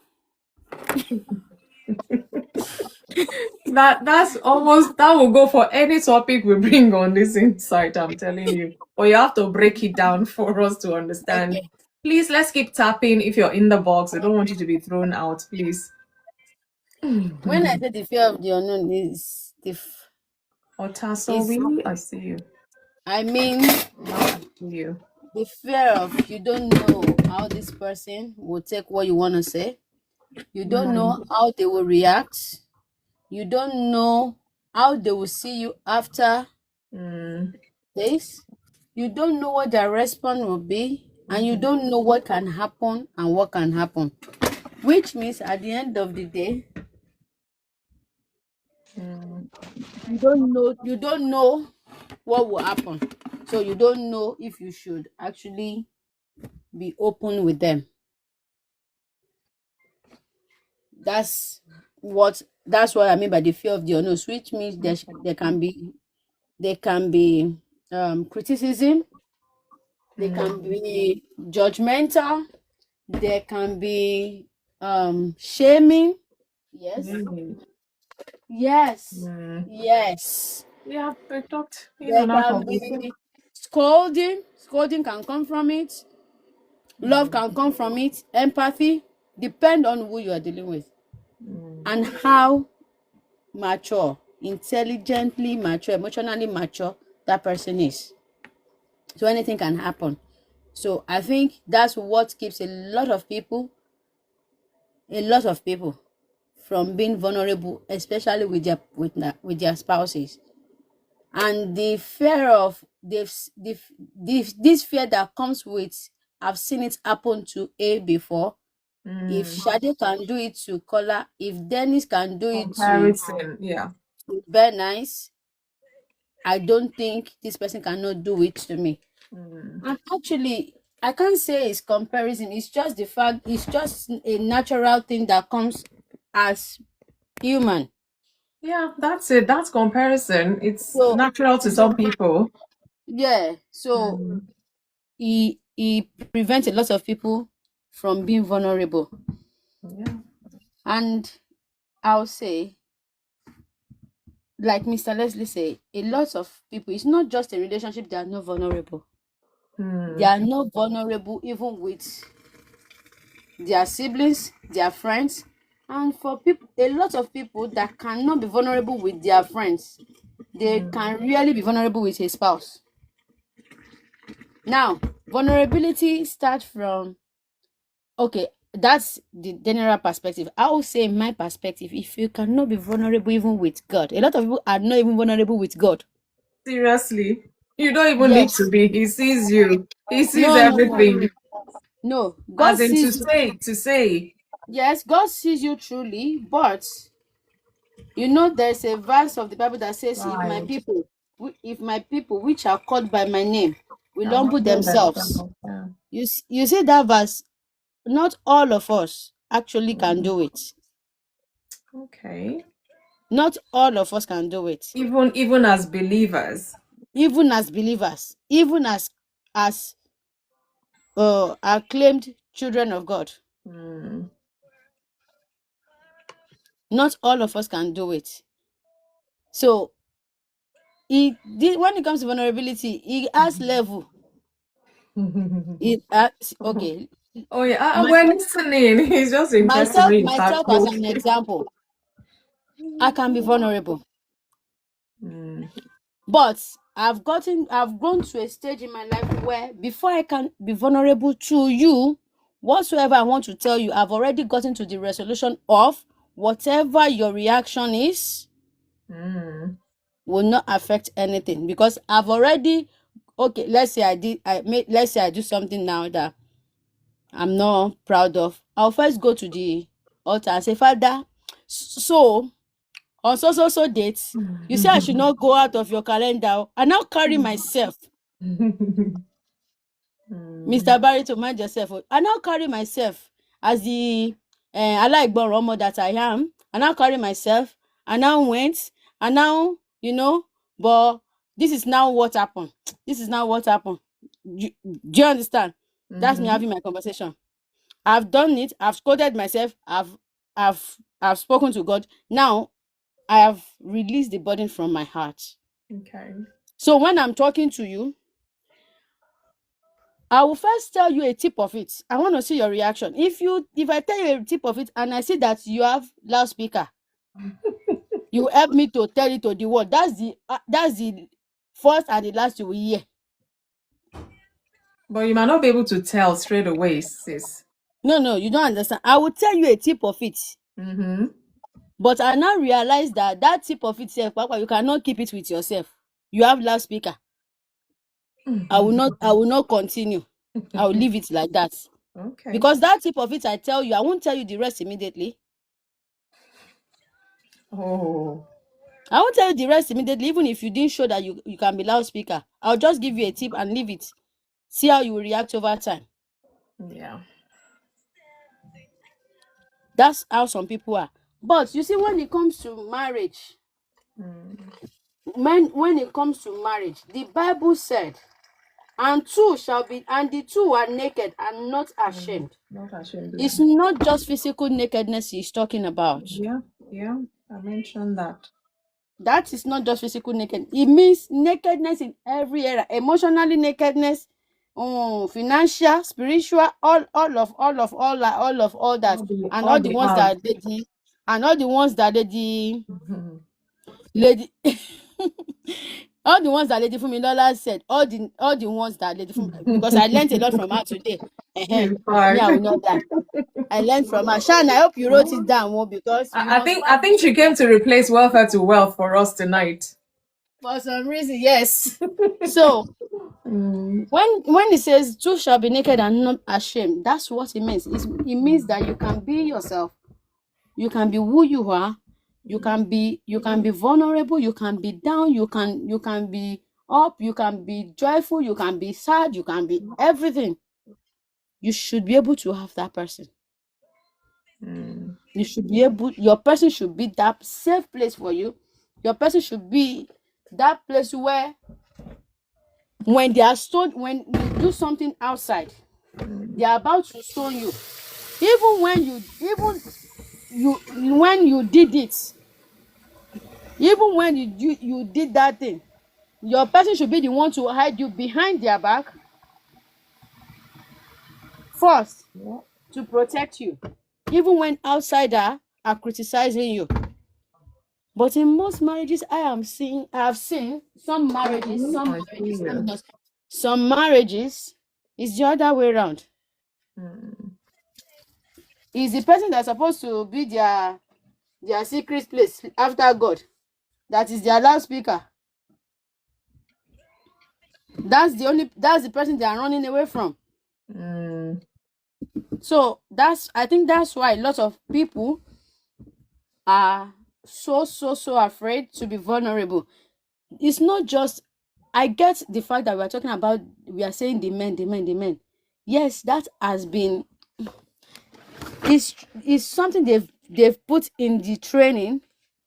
I don't know if it's actually training. It's just like something that is more or less like a law, a commandment It's that's part of been their written down. upbringing That's as what a I'm saying. man For or it a to be man. something that is everywhere, that means it seems to me like it's a law or commandment that has been written down, that train your boy not to be vulnerable, train your boys not to have emotion, train your boys not to show emotion. At the end of the day, nobody can give you what they don't have. Of course, that's a Nobody. problem as well. Nobody can. We women, we can be vulnerable, yes, but you want somebody to you are like a child that is crying, and you want somebody to buy you biscuit and capriso. The person is looking like you, like, what's wrong with you? Are you okay? Well, Benny, the matter is not really like that now. They Because can't do it's what not they their don't fault. have. Oh. Yeah, they don't It's have it. not their fault. It's just that's how they deal with things.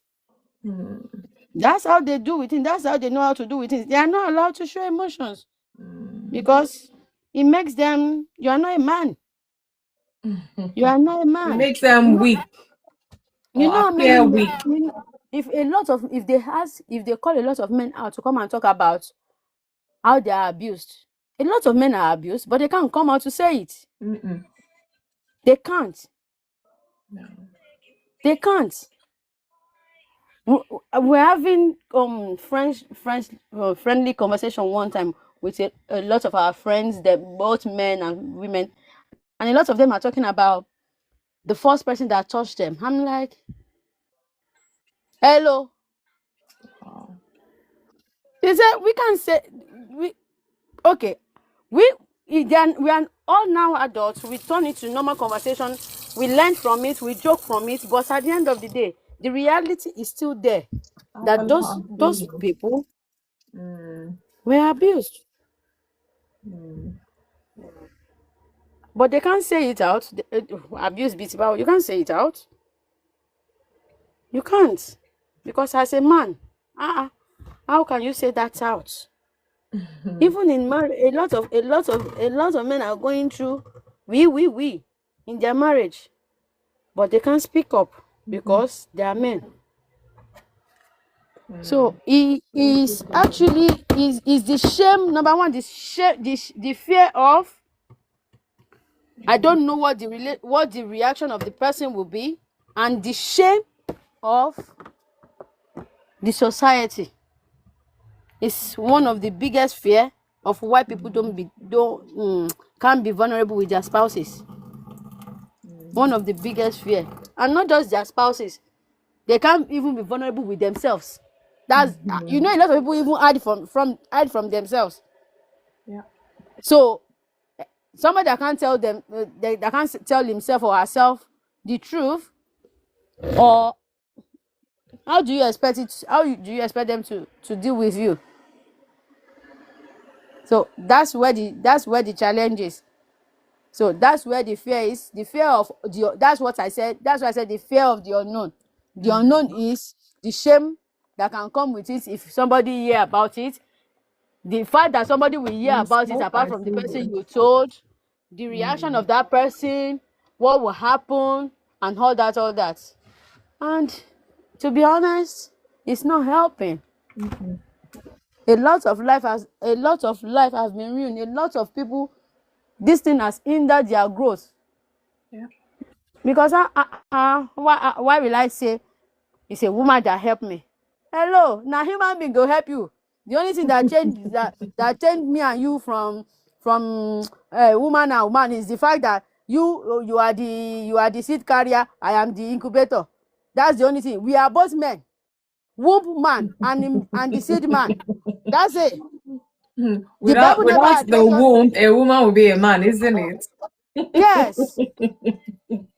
The Bible, when God wants to talk, he will say children of men. He did not say children of women. Children of men. We are all men. But because of this patriarchy, I'm trying to be nice in a way. Rather like that kind of. That's why I didn't say it in English. Anybody that don't understand that should drink water. They made it seem like you can receive I assistance don't from. understand. That's why I drank water. It's So better. It's better because I will not translate. Myself, I just drank water. Better. Rather. Elder Debbie. Flow. That yeah, you can accept, you can ask for help from a woman. You can, they will, no, you better ask for help or it will shock you. It will shock you. And there are still some women too that are like that. It's just that it's majorly on the men. It affect the men more. So they are scared that, the person they are asking for help from can shame them, can announce their problem, which a lot of people are not okay like that. Wow. Once they hear single thing about you, parara, parara, parara, you know that news Bum thing. bum Yeah. bum bum bum. You get it. They will carry it. Hello, testing microphone on the 6th day of February 2026 by so time. Mr. So of the so he said, hello, who send you message?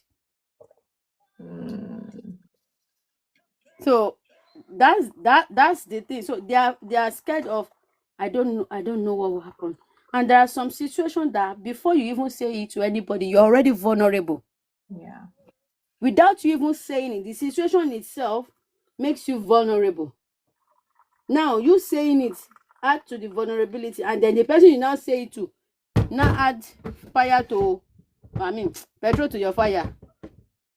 So Help you. I think that's the fear people have that makes them not to be vulnerable. So what's my second question? So the second one is, how can spouses respond when vulnerability is shared? That should be for elders to answer. Oh. But I think when it comes to be honest, that should be for elders. They've Mr. Barrington, answered their own bits. You're the last person Mr. speaking. Okay, Barrington, your I see face your is on. comment. Oh, I will come for you later. So, how can they? I think first of all, emotional intelligence is very, very important. Yeah. Emotional intelligence is very important. There are some things that your spouse will say to you that you don't even need to say anything at that time. All you need to do is just be there, be physically present, Listen actively. listening. You don't need to say anything. You don't need to respond immediately. You don't even need to respond at all. Just rub their head, give them food, give them another food and all the food in the world, and then you'll be okay. Just be there. There are some that they need you to tell them the truth. I see you. But even the truth that you want to tell them, you have to be careful, because they are already hurt. The person that came to you to tell you something, that person is already judging themselves. They're already down in a way. Imagine they did a business. Maybe you won your spouse. I think you should not do this thing. Actually, don't put this money. They now say, let's try it. They shall try, they now mistakenly lose the money. I didn't say they lose the money, mistake. Okay. Yes, you will be upset. Shion, I see you. Thank you. Yes, you will be upset. But there's a way you go about it. Yeah. There is a way you go about it. There is a way you use. Mr. Barry, to mind yourself. There is a way you scold people without washing down their dignity. There is a way you help people without washing down their dignity. There is a way you support people without washing down their dignity. So emotional intelligence is very, very important. Empathy is very important. It's not sympathy now. Empathy is very, very important. It's very, very important. It's very, very important. So how they react or respond to vulnerability depends on the situation, depends on the matter. Depends on the matter. And that even depends on the person you are dealing with. Yeah. That depends on the person you are dealing with. There are some people that it's not them that is vulnerable to you. They don't even want to tell you, but the situation already said, okay, I have 3 brothers. One, I've never seen that boy cry alone. He's never fallen sick. He's never cried. But let me tell you, anytime my brother falls sick, just know that he's been sick. He's been managing it. But at this point, you just cannot manage it. Shut your mouth. My mom will say, shut your mouth and just treat him. If he can do it by himself, he won't sleep on the bed and not get up. He's been trying to do it.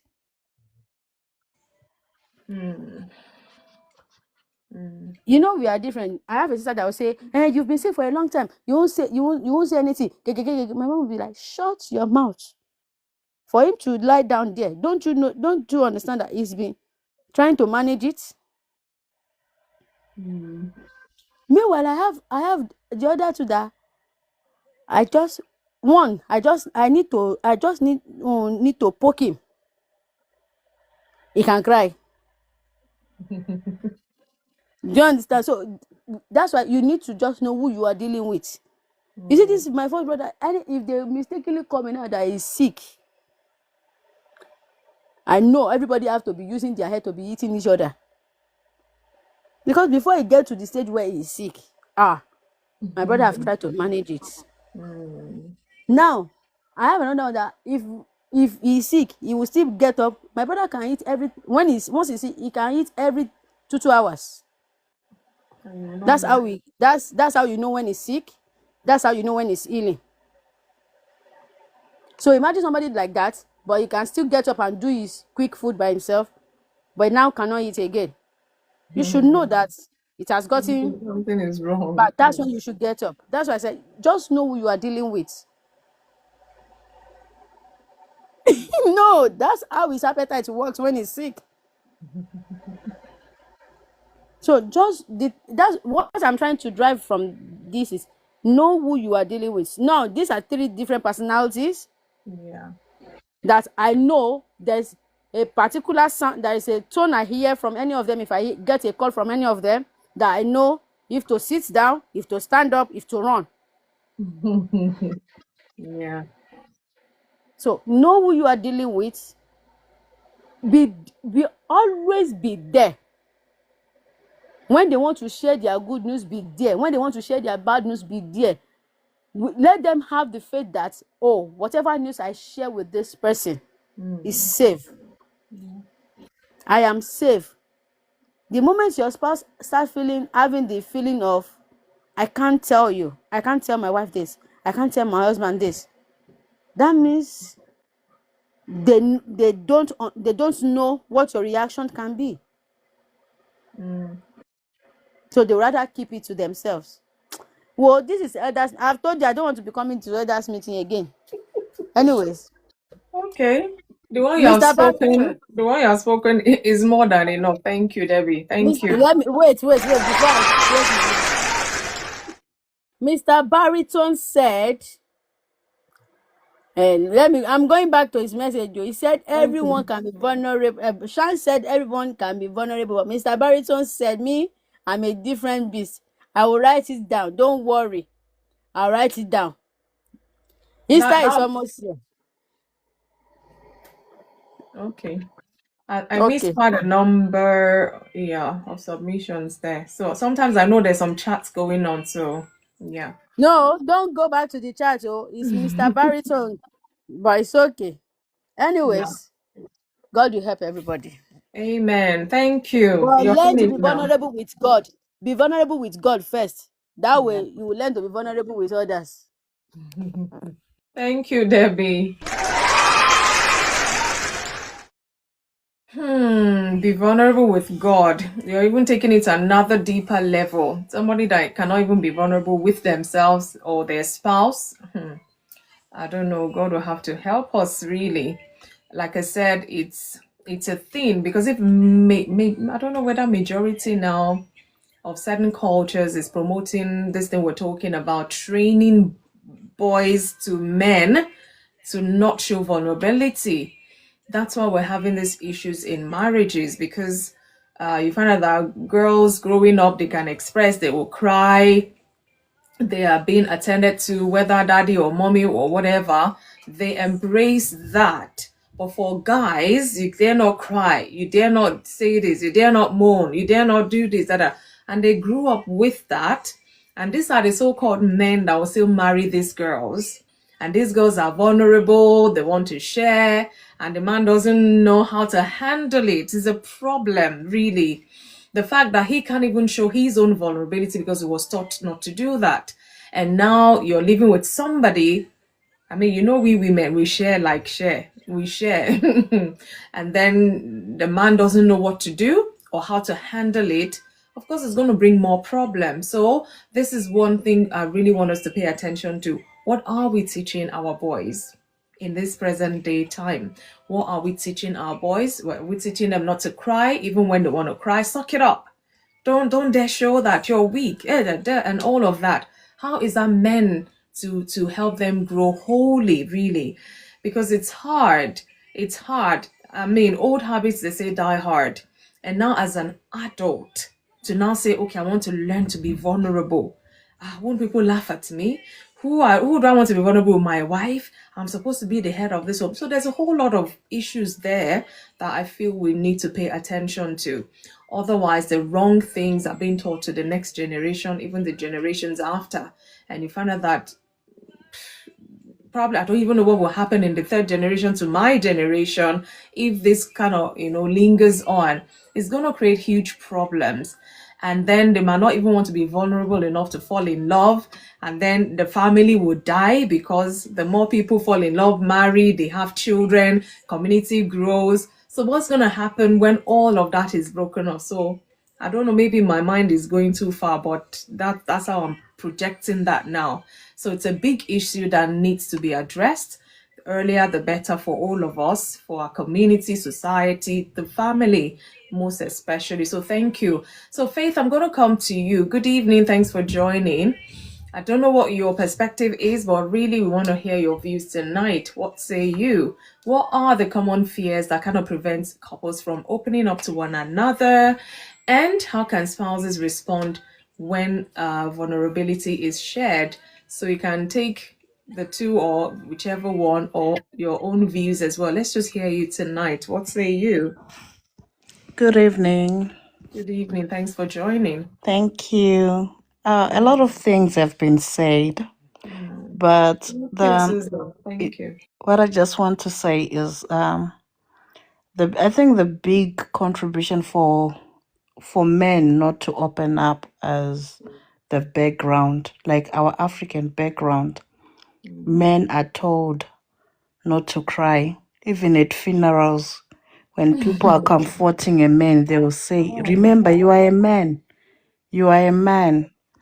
So I don't know, like, how can we deal with this African background, which men are groomed not to cry, and it's affecting even the lifespan of men. Even if you see back home, a lot of men, they die young, they commit suicide just because they don't have that safe space to open up. Express, yeah. I just want to say, as ladies, we also have got a role to play on that, like to create a safe place for them, like to be able, because for them to open up, it comes with trust. If you trust someone, you'll be able to open up. But if you don't trust that person, you can't say anything. So the problem is, for some ladies, they will use it against that man if they open up. If they have an argument, they will use it. That's why you are a crybaby. They will use it. So which will make them not to just keep it on their own, and the world in its own. It's said even for the boy child, because we keep on singing the girl child matters, the girl child, and we forget the boy child. We forget. Sorry, Faith. A baritone, Jesus wept. Because even Jesus was vulnerable. So we can't say that as such. That's my take to what you just put on there. Because you say, I don't think it's an African thing. It's not even just nurture. It's in the nature of men. It's been taught to men for generations. So But they are human beings, because we cannot say. I said they have eyes, they have the tear Yeah, duct we and all cannot of that. say So what that is it they. meant to be for?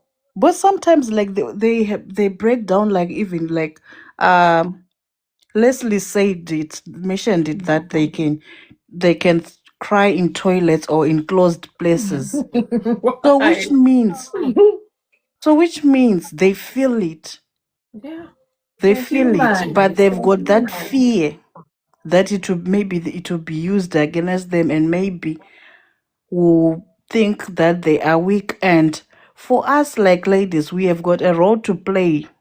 Even when you see that your husband feels comfortable to share with his mother, I think it's okay for them to, because sometimes we talk to our mother as wives, but if a man talk to their mother, we call them mommy's boy. Mommy's boy.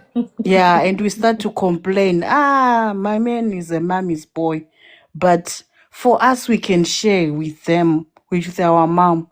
So I think there's a lot we have to do, and we have to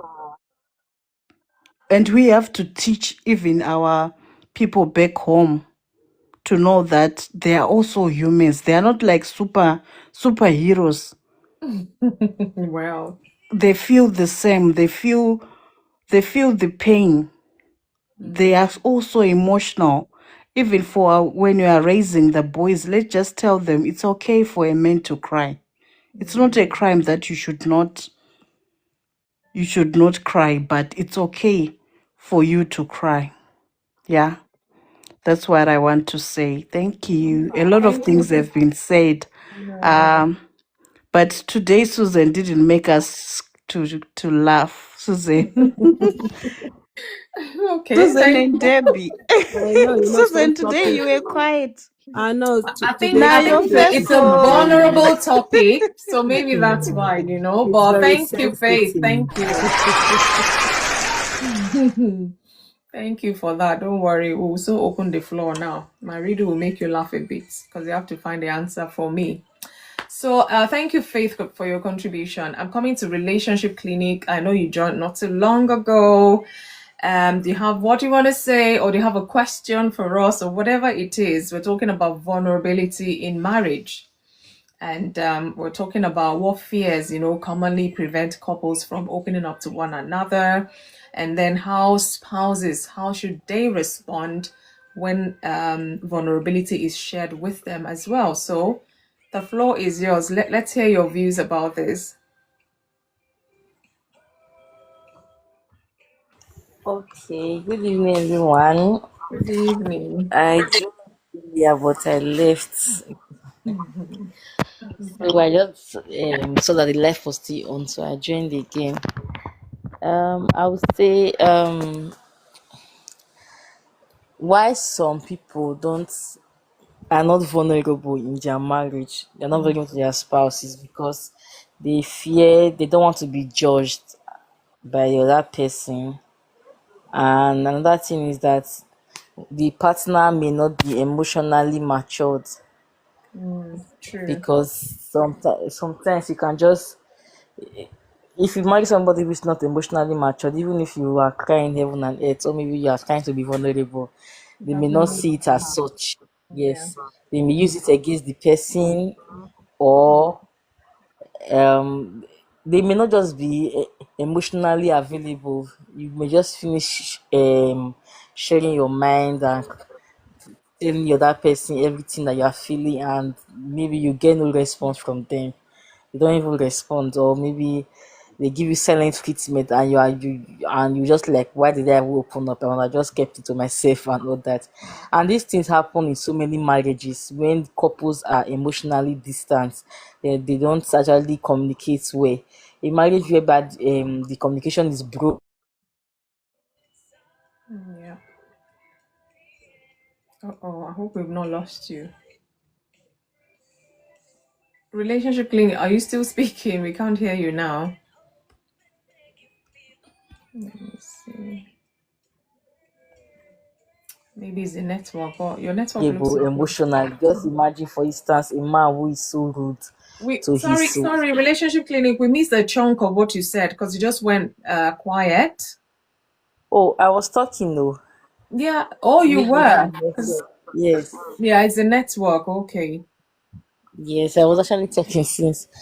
Okay, maybe I will just start from the start again. I was talking about The um emotional maturity. Yeah, we heard that bit. yes, yes, yes. Emotionally maturity, and sometimes some couples can open up to the other person, and the way the is being treated, it will discourage the person from opening up next time. Maybe you tell your other partner, see the way you are feeling, see you are feeling discouraged in one this way or the other, or maybe just open up just the way you are having it, and that person is silent or does not even give you any response, or does not even, like, there's this body, is it body reaction they call it? Body language. Yes, body language that makes you feel that, oh, I would have just kept this thing to myself and all that. And this thing happens in many marriages today. Many marriages, couples don't in fact, I will say majority of most marriages, let me not say up to a large percentage, like up to 30% of marriages, 20% of marriages, couples are not vulnerable to themselves because one one of the parties and is not emotionally available. Imagine a spouse who is so rude and does not even actually give it room or give time to that person. When will you come and start being emotionally emotionally vulnerable? Whereby their lives are about paying bills and all that, communicating big, like the only time they communicate is when there's a need in the family. They don't have family time or alone time with themselves. There will be no space for vulnerability. Couples So time, yeah. that is what I have to say. What my advice is that, first of all, the kind of person you marry will determine if you actually have that emotional vulnerability at all. Yeah. Because if you marry somebody who is not emotionally matured, no matter what you do, you cannot be vulnerable to such person. That's why most people, they will just pray to God instead of talking to their partner. They will just pray to God for God to give them wisdom, or they will now have a friend outside that they can actually talk to, and the person will advise them. So Okay. Thank that's you, what I have. relationship clinic. Okay, thank you for Thank your you. contribution. We have said it all, and I think, I mean, 3 hours is such a long time to talk about this topic. We've opened it up, and with all due respect to our African men, you can see on there, I just said vulnerability in marriage. I didn't say men or women or whatever. We're here to discuss, and that theme came up really. So it's a thing of concern. Yeah, I see baritone, some things you're putting there, but I think majority, because Kenneth is just dropped off. Kenneth spoke, Leslie spoke, Sheon spoke, he's dropped off as well. And they also said this, it's, I don't know, we all have a different African cultural background. I know that. But majorly, even on the live here, it's been agreed that a lot of the African men find it difficult to be vulnerable with their wives, even with themselves, so to say, whether they're in denial or what. But I think it was when Shan was speaking that it kind of dawned on me that, look, if they're not vulnerable, they're not taught to be vulnerable. Obviously, they were not taught how to handle it from the opposite sex either. So if they're not giving this the space, they're not giving you the safety net, all of these things, just think back that do they even have the idea of what being vulnerable really means? Because if they don't have what is it called? It's not part of who they are to express or to share. It's going to be hard for them when somebody is now sharing on them. So there's a huge problem here, and that's why marriages, are going through it. Let me see. Barito, now you want to speak. I was going to go into my redo shortly, but anyway, I'll let you speak for a few Hi, minutes hi, before we hi, Good hi, evening. host, Hi. and hi, everyone. I just thought probably I didn't want to keep because obviously my meaning seems to be getting lost in Okay, so translation. you see why you should Yeah. come up and So say, so yeah. so with the point I was trying to make, I think, because obviously there's the tendency to think that we're still within the dark ages. That's not true. No, no. Men are taught emotional maturity, and in fact to even be vulnerable even in this age. The only thing we just have to be aware of is that the level of vulnerability that a man opens up to would never be the same as As a that of a woman. woman. That's why I said, Okay. see, a man has Y and X chromosomes, but he has one more than the other, and vice versa for the woman. So the chromosomes that are um what's the word now? What is commonplace in you? Like, The vulnerable chromosome. no, no, no, no. That's not what I mean. What I mean is, for the woman has Y chromosomes also, but she has more of the X, and that gives her access to certain hormones that makes her behave more like a woman than a man. In the same way, the man also has X chromosomes. Sometimes you see a man unable to show any level of So emotion, they have and YY. he, sorry. So by this explanation, the man that does not know how to show emotion or whatever, he's got YY or Y square chromosomes. I'm not saying that they have Y web. I think every man has got a level of X chromosomes in them, but the extent to which allows you to be able to allow your female side to come out to play, and that really affects. If you go down to biology, these things matter. That really affects the way a man can balance his masculine maturity with his feminine side. Each, and even the women have a masculine side too, but it would never be the same. One side is going to be dominant. Just like the X chromosome is going to be dominant with women, the Y chromosome is going to be, just in the same way, it's like saying, how do you put it? There are certain functions that women would carry out, and you say, why, women should be taught to be able to show that part more. There's certainly an extent to which you teach certain things, but of course it's encouraging. Okay, like for instance, let's go to cooking. Now, more men are cooking these days. It's becoming commonplace for a man to cook. Where I am from, it's is the normal thing. I mean, like, you've got to know how to cook, not just know how to cook, as in like you've got to be a star, cook. You got to know it. So, but still, it's when a woman gets into the kitchen, the man self would quake in his boots because he knows the master is here, more or less in most homes, except in certain homes, like, in Leslie's home, like, and some of us, yeah. So, what am I saying? These things would never, they would never be on equal footing, of course. Of We're course. not even talking about equality. I'm sorry to cut you. We're not even talking about equality. We're talking about husbands and wives. Husbands and wives together being vulnerable to one another. We're not even saying to the whole world. Men should go and be vulnerable to the whole world. We're talking about your life partner. I hear you. I hear you. Yeah,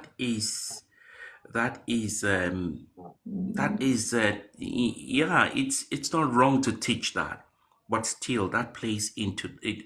That dynamic plays into marriage, the marriage relationship. That is the place for the husband to be vulnerable, like to his wife. But I till tomorrow, even when you quote Jesus wept, Jesus wasn't going around weeping everywhere.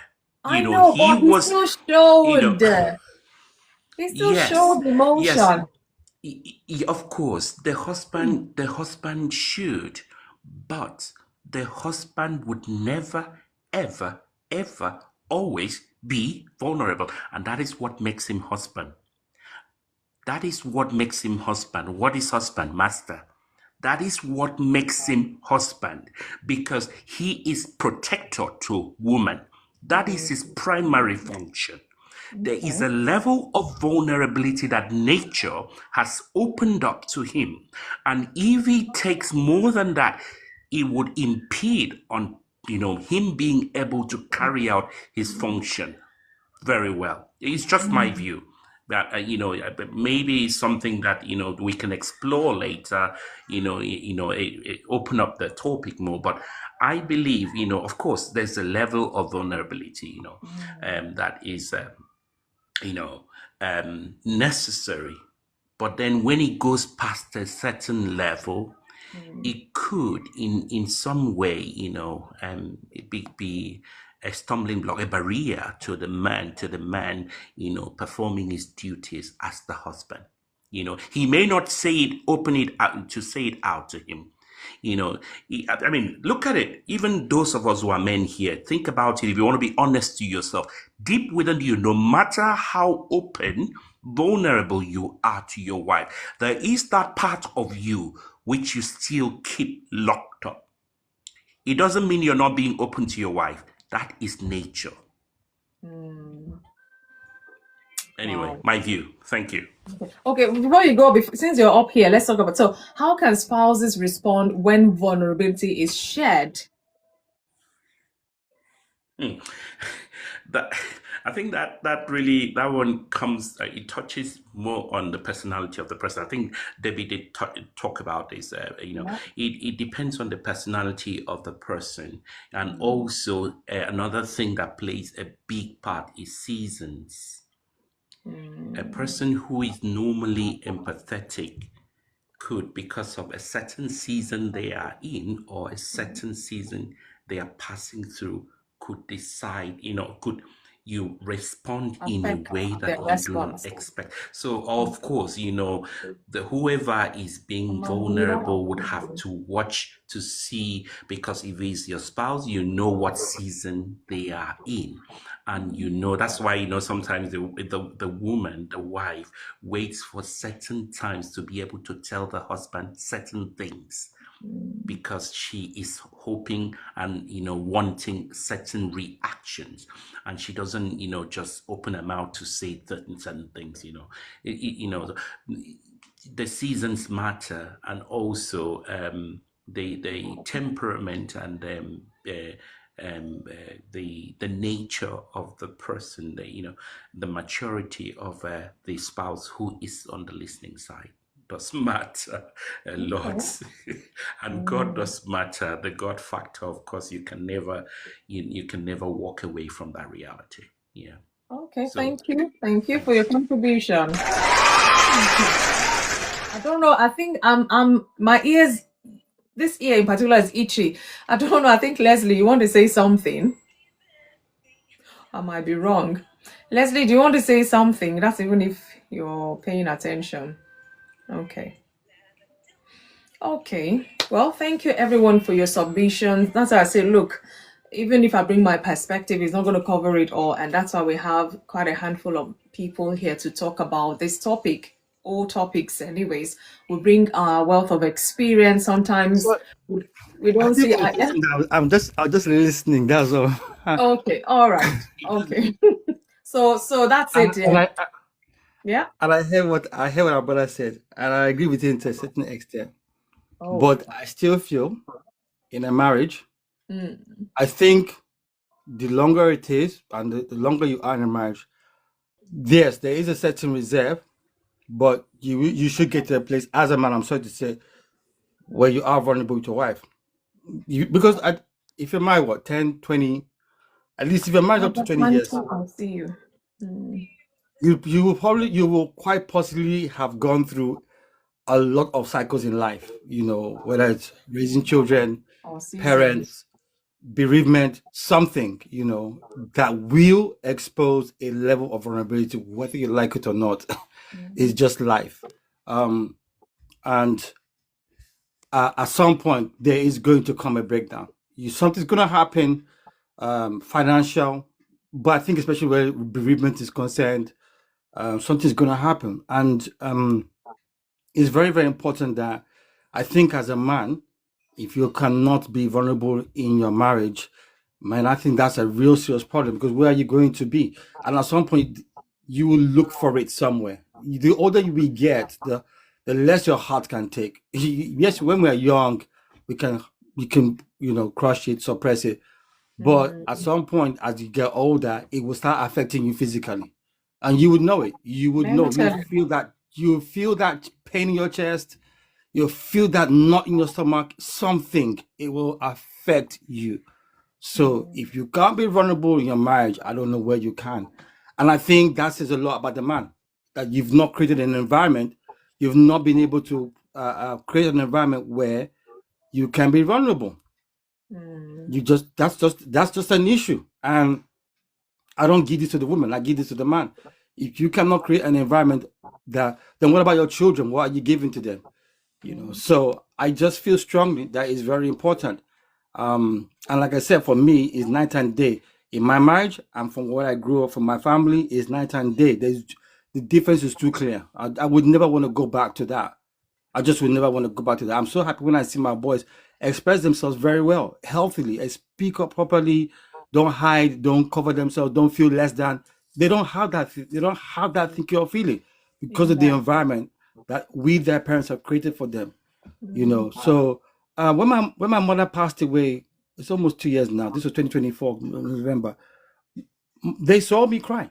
They saw me because there's a lot that happened, and they saw how much in pain I was. I actually had to go and do some bereavement thing a bit, but it was only lasted for a week because I think I already was prepared for it. But they did see me on the day. They saw me cry, and it didn't take anything from me. And especially my firstborn son, he was hugging me for that whole week. Once they got to know, he was hugging me nonstop. And I was like, I wish I did this for my dad the first time around. I wish I'd done that. I wouldn't have had to carry that pain for so long.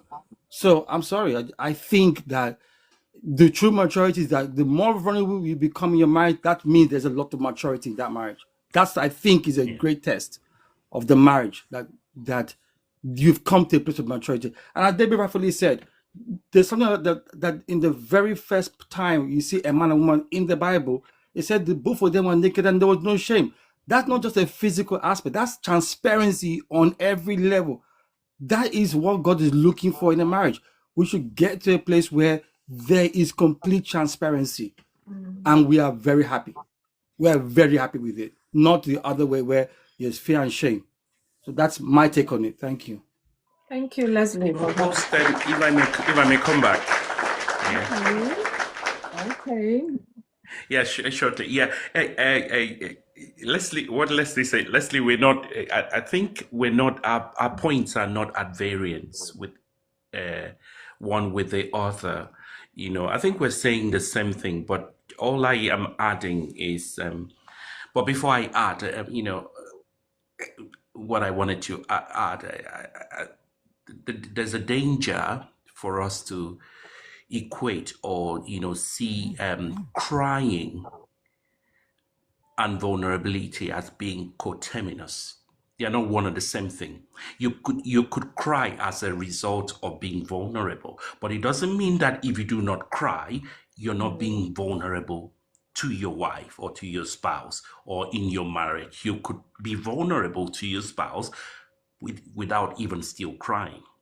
Of course, it's to be encouraged. I mean, I hear what you say, and honestly, it's something to take home. It's something anybody would want to, any a position anybody would want to be. The only thing I added is that, for all intents and purposes, twist it, turn your head upside down. The levels would never be the same. That the man, the way he expresses his vulnerability, and to the extent to which he expresses it, would never be the same as the woman. Why? Because they are created different from each other. So they would never be the same. Because like I said, if you remember, I said the man's position in the marriage as the husband is to be the protector of the woman. And so, to the purposes of, carrying out that function, there is an extent, and he himself will gauge that extent to which he would open up and be vulnerable. And he would know where to stop and know where to pick up his duty as master and protector, husbandman, to do his job. But of course, to create that space, where he can, open up, even the wife would know when he's vulnerable. He may not even say much, he may not even cry, and she knows where he is, and she is there for him. And then, of course, even creating that space for the kids, that the kids know, or the child knows that I can say this without daddy screaming at me. That is creating a space for the child to be vulnerable. I can say exactly how I feel. I can be hurt and open up and open it and say it to daddy, and he will not be angry at me. Of course, that is creating space for vulnerability. I think we're saying both and the same thing. It's just incorporating that particular factor, that particular dynamic into the whole conversation, which I believe is quite important, and not to be taken as if it's not that it shouldn't be there at all. Because man and woman, even though they're one, they're created differently. Okay, Thank you. thank you for that. I think on Insight now we'll find a way to start conducting researches. I will be needing candidates to participate. Maybe I should ask all the married women here now, would you want your husband to be more vulnerable to you than he is at the moment? At least, whatever level you're both at now. Honestly, would ask, I get what you're saying, Baritone. I mean, that's the male factor, the female factor. Well, whether they are 100% vulnerable to one another, it's another topic for another day. However, you see why this cry thing came about. An adult, especially for an adult, whether you're a male or female, to cry for whatever, it's an act of being vulnerable. So it's not like we're interchanging kind of each one for another. For a grown-up man to be crying, you will know that this man is just vulnerable right now. For him to do that, whether in a public space or with the wife. Elder Kenneth, before he dropped, said for 19 years, I think he said, his wife never saw him cry. And I'm wondering why. Is it that for that 19 years you didn't cry at all? He said, oh, he will hide somewhere and cry. Why not do it with your spouse? What's the big deal? That's where I'm coming from now.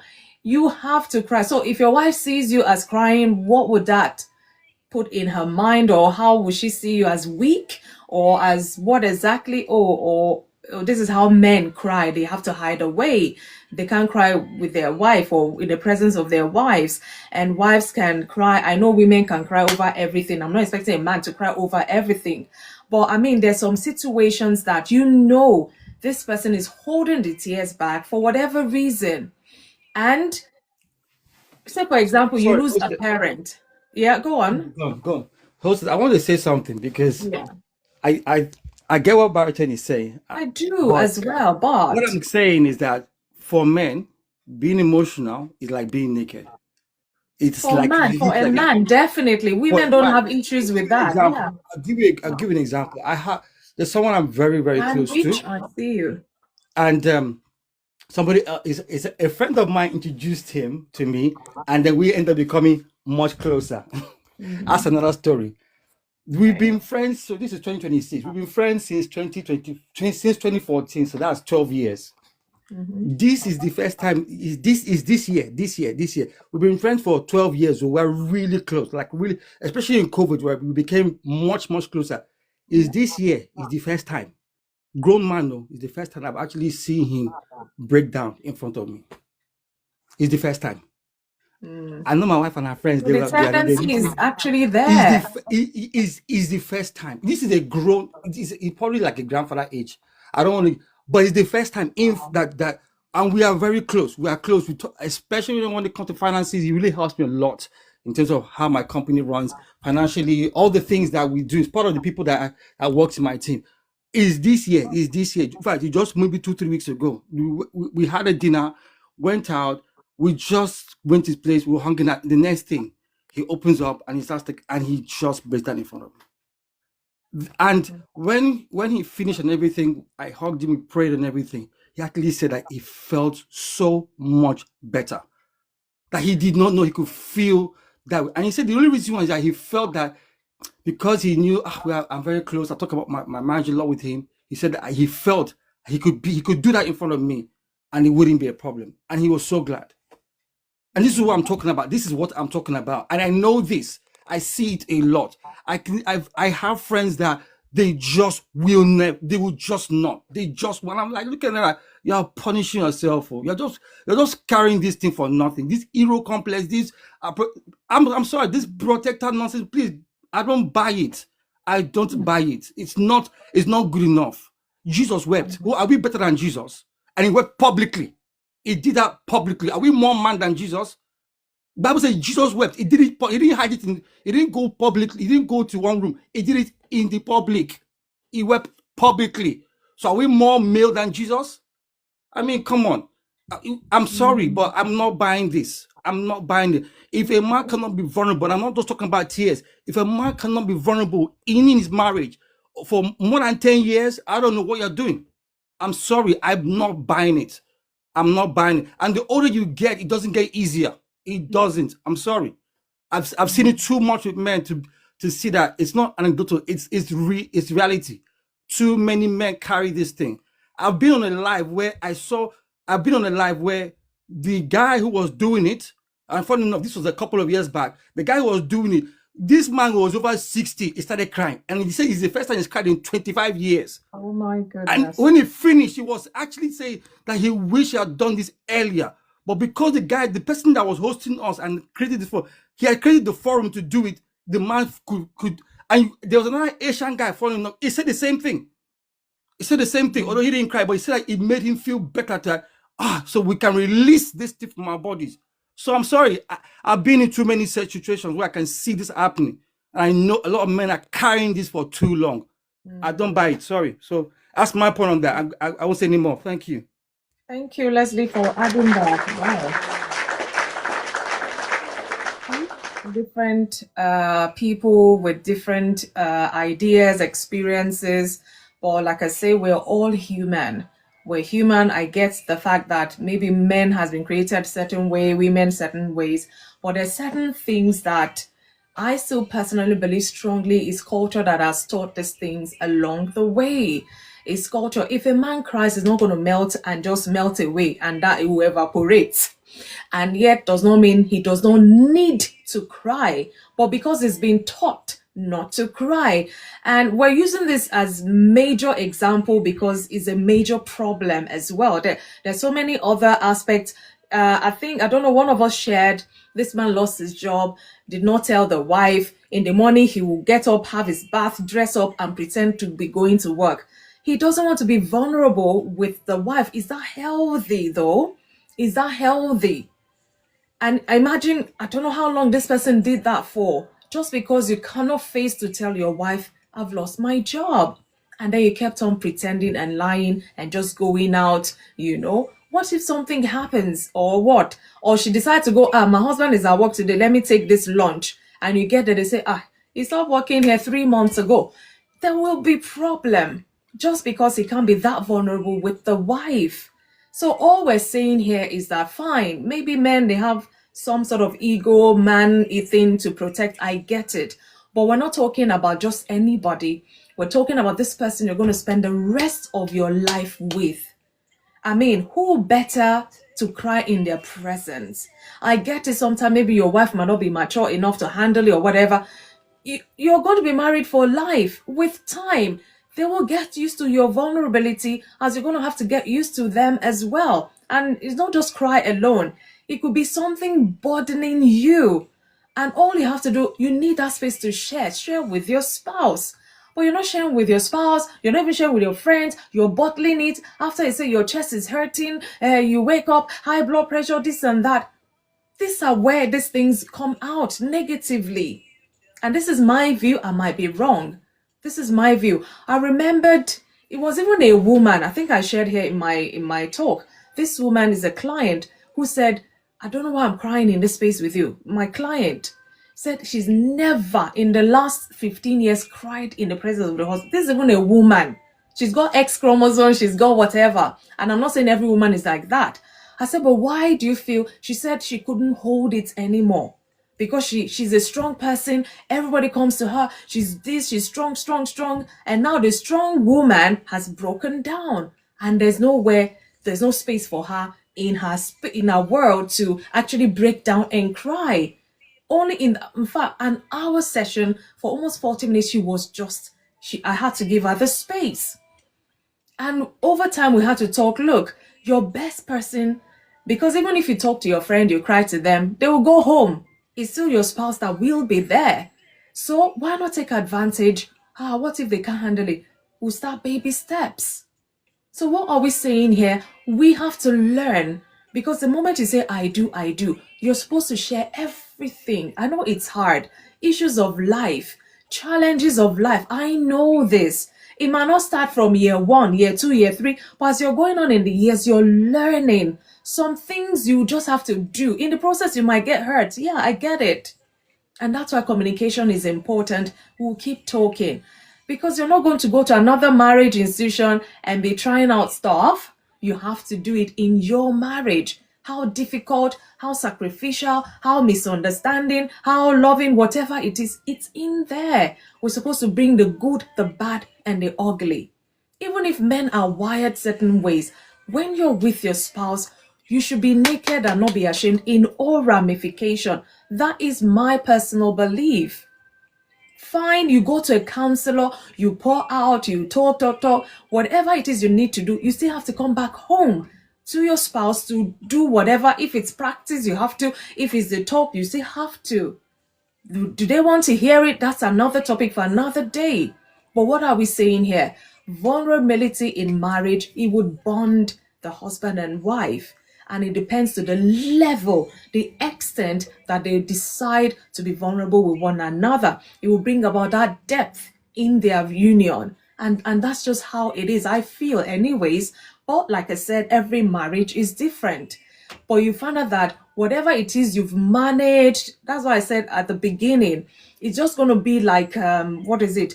You're living with a housemate if care is not taken, because you're not sharing your vulnerability. You're not talking about things. You're not trying to understand why this is.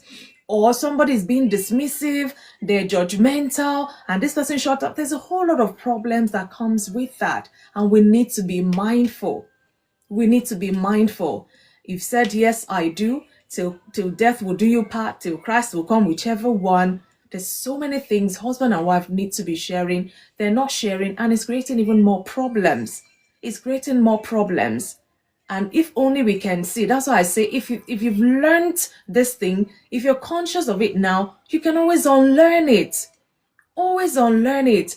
How can you lose your brother, your sister, your mother, your father, and you feel the need to cry? But because you've been taught not to cry, you swallow that and you're boiling inside, a whole lot of emotion, fighting all over. Some start having headaches, some heart palpitations, all sorts, anxiety, depression even.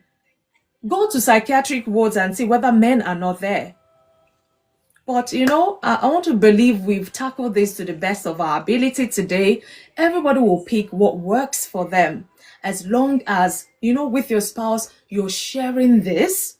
Whether they understand today does not mean they will not understand tomorrow. This is part of growth. This is part of learning with each other and developing, each other's way of life, values, attitudes, a whole lot of things.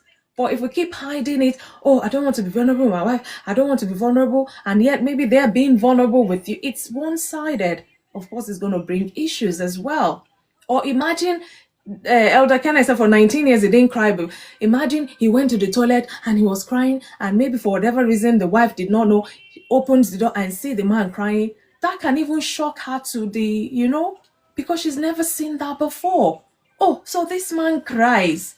Why has he been hide? Why would he come into the toilet to cry? Couldn't he have? We were both in the room or something. All of this, the woman will be confused. Does that mean he doesn't feel like crying? Of course, he does. But he won't do it where the wife is. Why? Why not? It's all good. We'll have to end it here at some point. But just know that there are baby steps we have to take along with this thing. A lot of understanding, a lot of praying together, a lot of kindness, compassionate behaviors has to be brought in, empathy. Even if you don't understand your spouse's vulnerability, empathy. Empathy shows a lot, not being dismissive, not criticizing, not pride, because this is not going to make you guys bond. And I pray that God will help us. Baby steps, yes. Share little vulnerabilities here and there. Share, or you can even create time to say, okay, this particular day we're bonding and we're going to share. What are your greatest fears? If I ask you what are your greatest fears and you tell me, why can't I tell you mine? Because I'm the man, I shouldn't say that. Is that what we're saying? We should be able to be vulnerable with one another. Thank you so much to those who have to leave. I do understand. Anyway, I'll leave it there because of my riddle. If you don't get it tonight, don't worry. I'll bring it back on Monday by the grace of God. Thank you all so much for your contribution. Leslie, Susan, Baritone, thank you. Relationship Clinic, thank you. Shan, thank you. Faith, thank you. Fumilola, who's dropped off. Debbie, I don't know where Debbie has gone now. And Sheon as well. Thank you guys so much. I really appreciate everybody's contribution. So my riddle for tonight before we go is, I think I've brought it here before. Why did Judas carve the turkey? Why did Judas, we know Judas in the Bible who betrayed Jesus, why did he carve the turkey? There's a reason why Judas carved the turkey. If you know the reason why, you can type it there, or if you're in the box, you know the answer, please unmute and let's hear your answer. Otherwise, we will think about it, go and do our research and come back on Monday to give us the answer to this. So I'll give us 4 more minutes to round up. Why did Judas carve the turkey? Any ideas, any takers? Leslie, Susan, Baritone, Relationship Clinic, Shan, Faith, are you there? Why do you think Jesus carved the turkey? There's a reason why he carved the turkey. He wanted the lion's share. No, Leslie, you started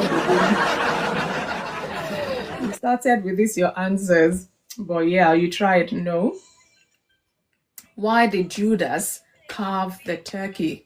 Why did Judas Iscariot Iscariot, as some people will say, carve the turkey?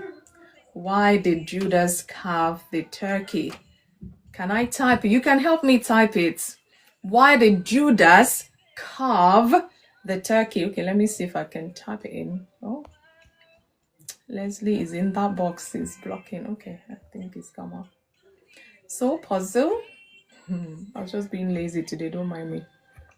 Why did Judas, I don't want to miss any response there, I'll carve. Any takers or Bible scholars?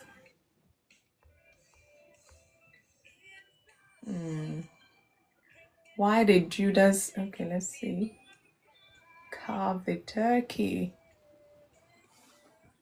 Let me see if I missed any. It is turkey. Okay, Judas, yes. Can you type it? Okay. Why did Judas carve the turkey? Because something. Any takers? Why did Judas carve the turkey? We have 2 more minutes. 2 more minutes. I'm going to go quiet now. Why is it so quiet? There's no biblical reference to that, man. Jesus did not have any coffee, any turkey. I Okay, don't that's know. why it's called a puzzle, a riddle, a puzzle. Puzzles are not always real life, true life, and whatever, but the clue is there too somehow. If you know who Judas is, yeah, if you know who Judas is, and you can, don't overthink it. I don't want us to overthink it. That's where the answer kind of lies in. That's the clue I'll give us. Or you can go and do your research and come back on Monday and tell us the answer. Yes? 1 more minute. He betrayed the turkey. No. No. Yay. You're kind of in the I would say space somehow. Yes? because he's good at stabbing. Yay, thank you. Yeah, that's Yeah, correct. because he likes to stab things in the back. Yeah, Oh, because right. you see, thank you.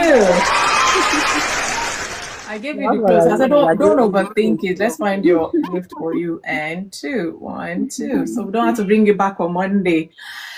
Thank Thank you so, you. so much. I really appreciate everyone today. You've made it quite interesting, insightful, and I want to believe we've gained knowledge. Let us go and think more about this. Husbands, wives, we have to be vulnerable with one another. I believe that strongly, God helping us.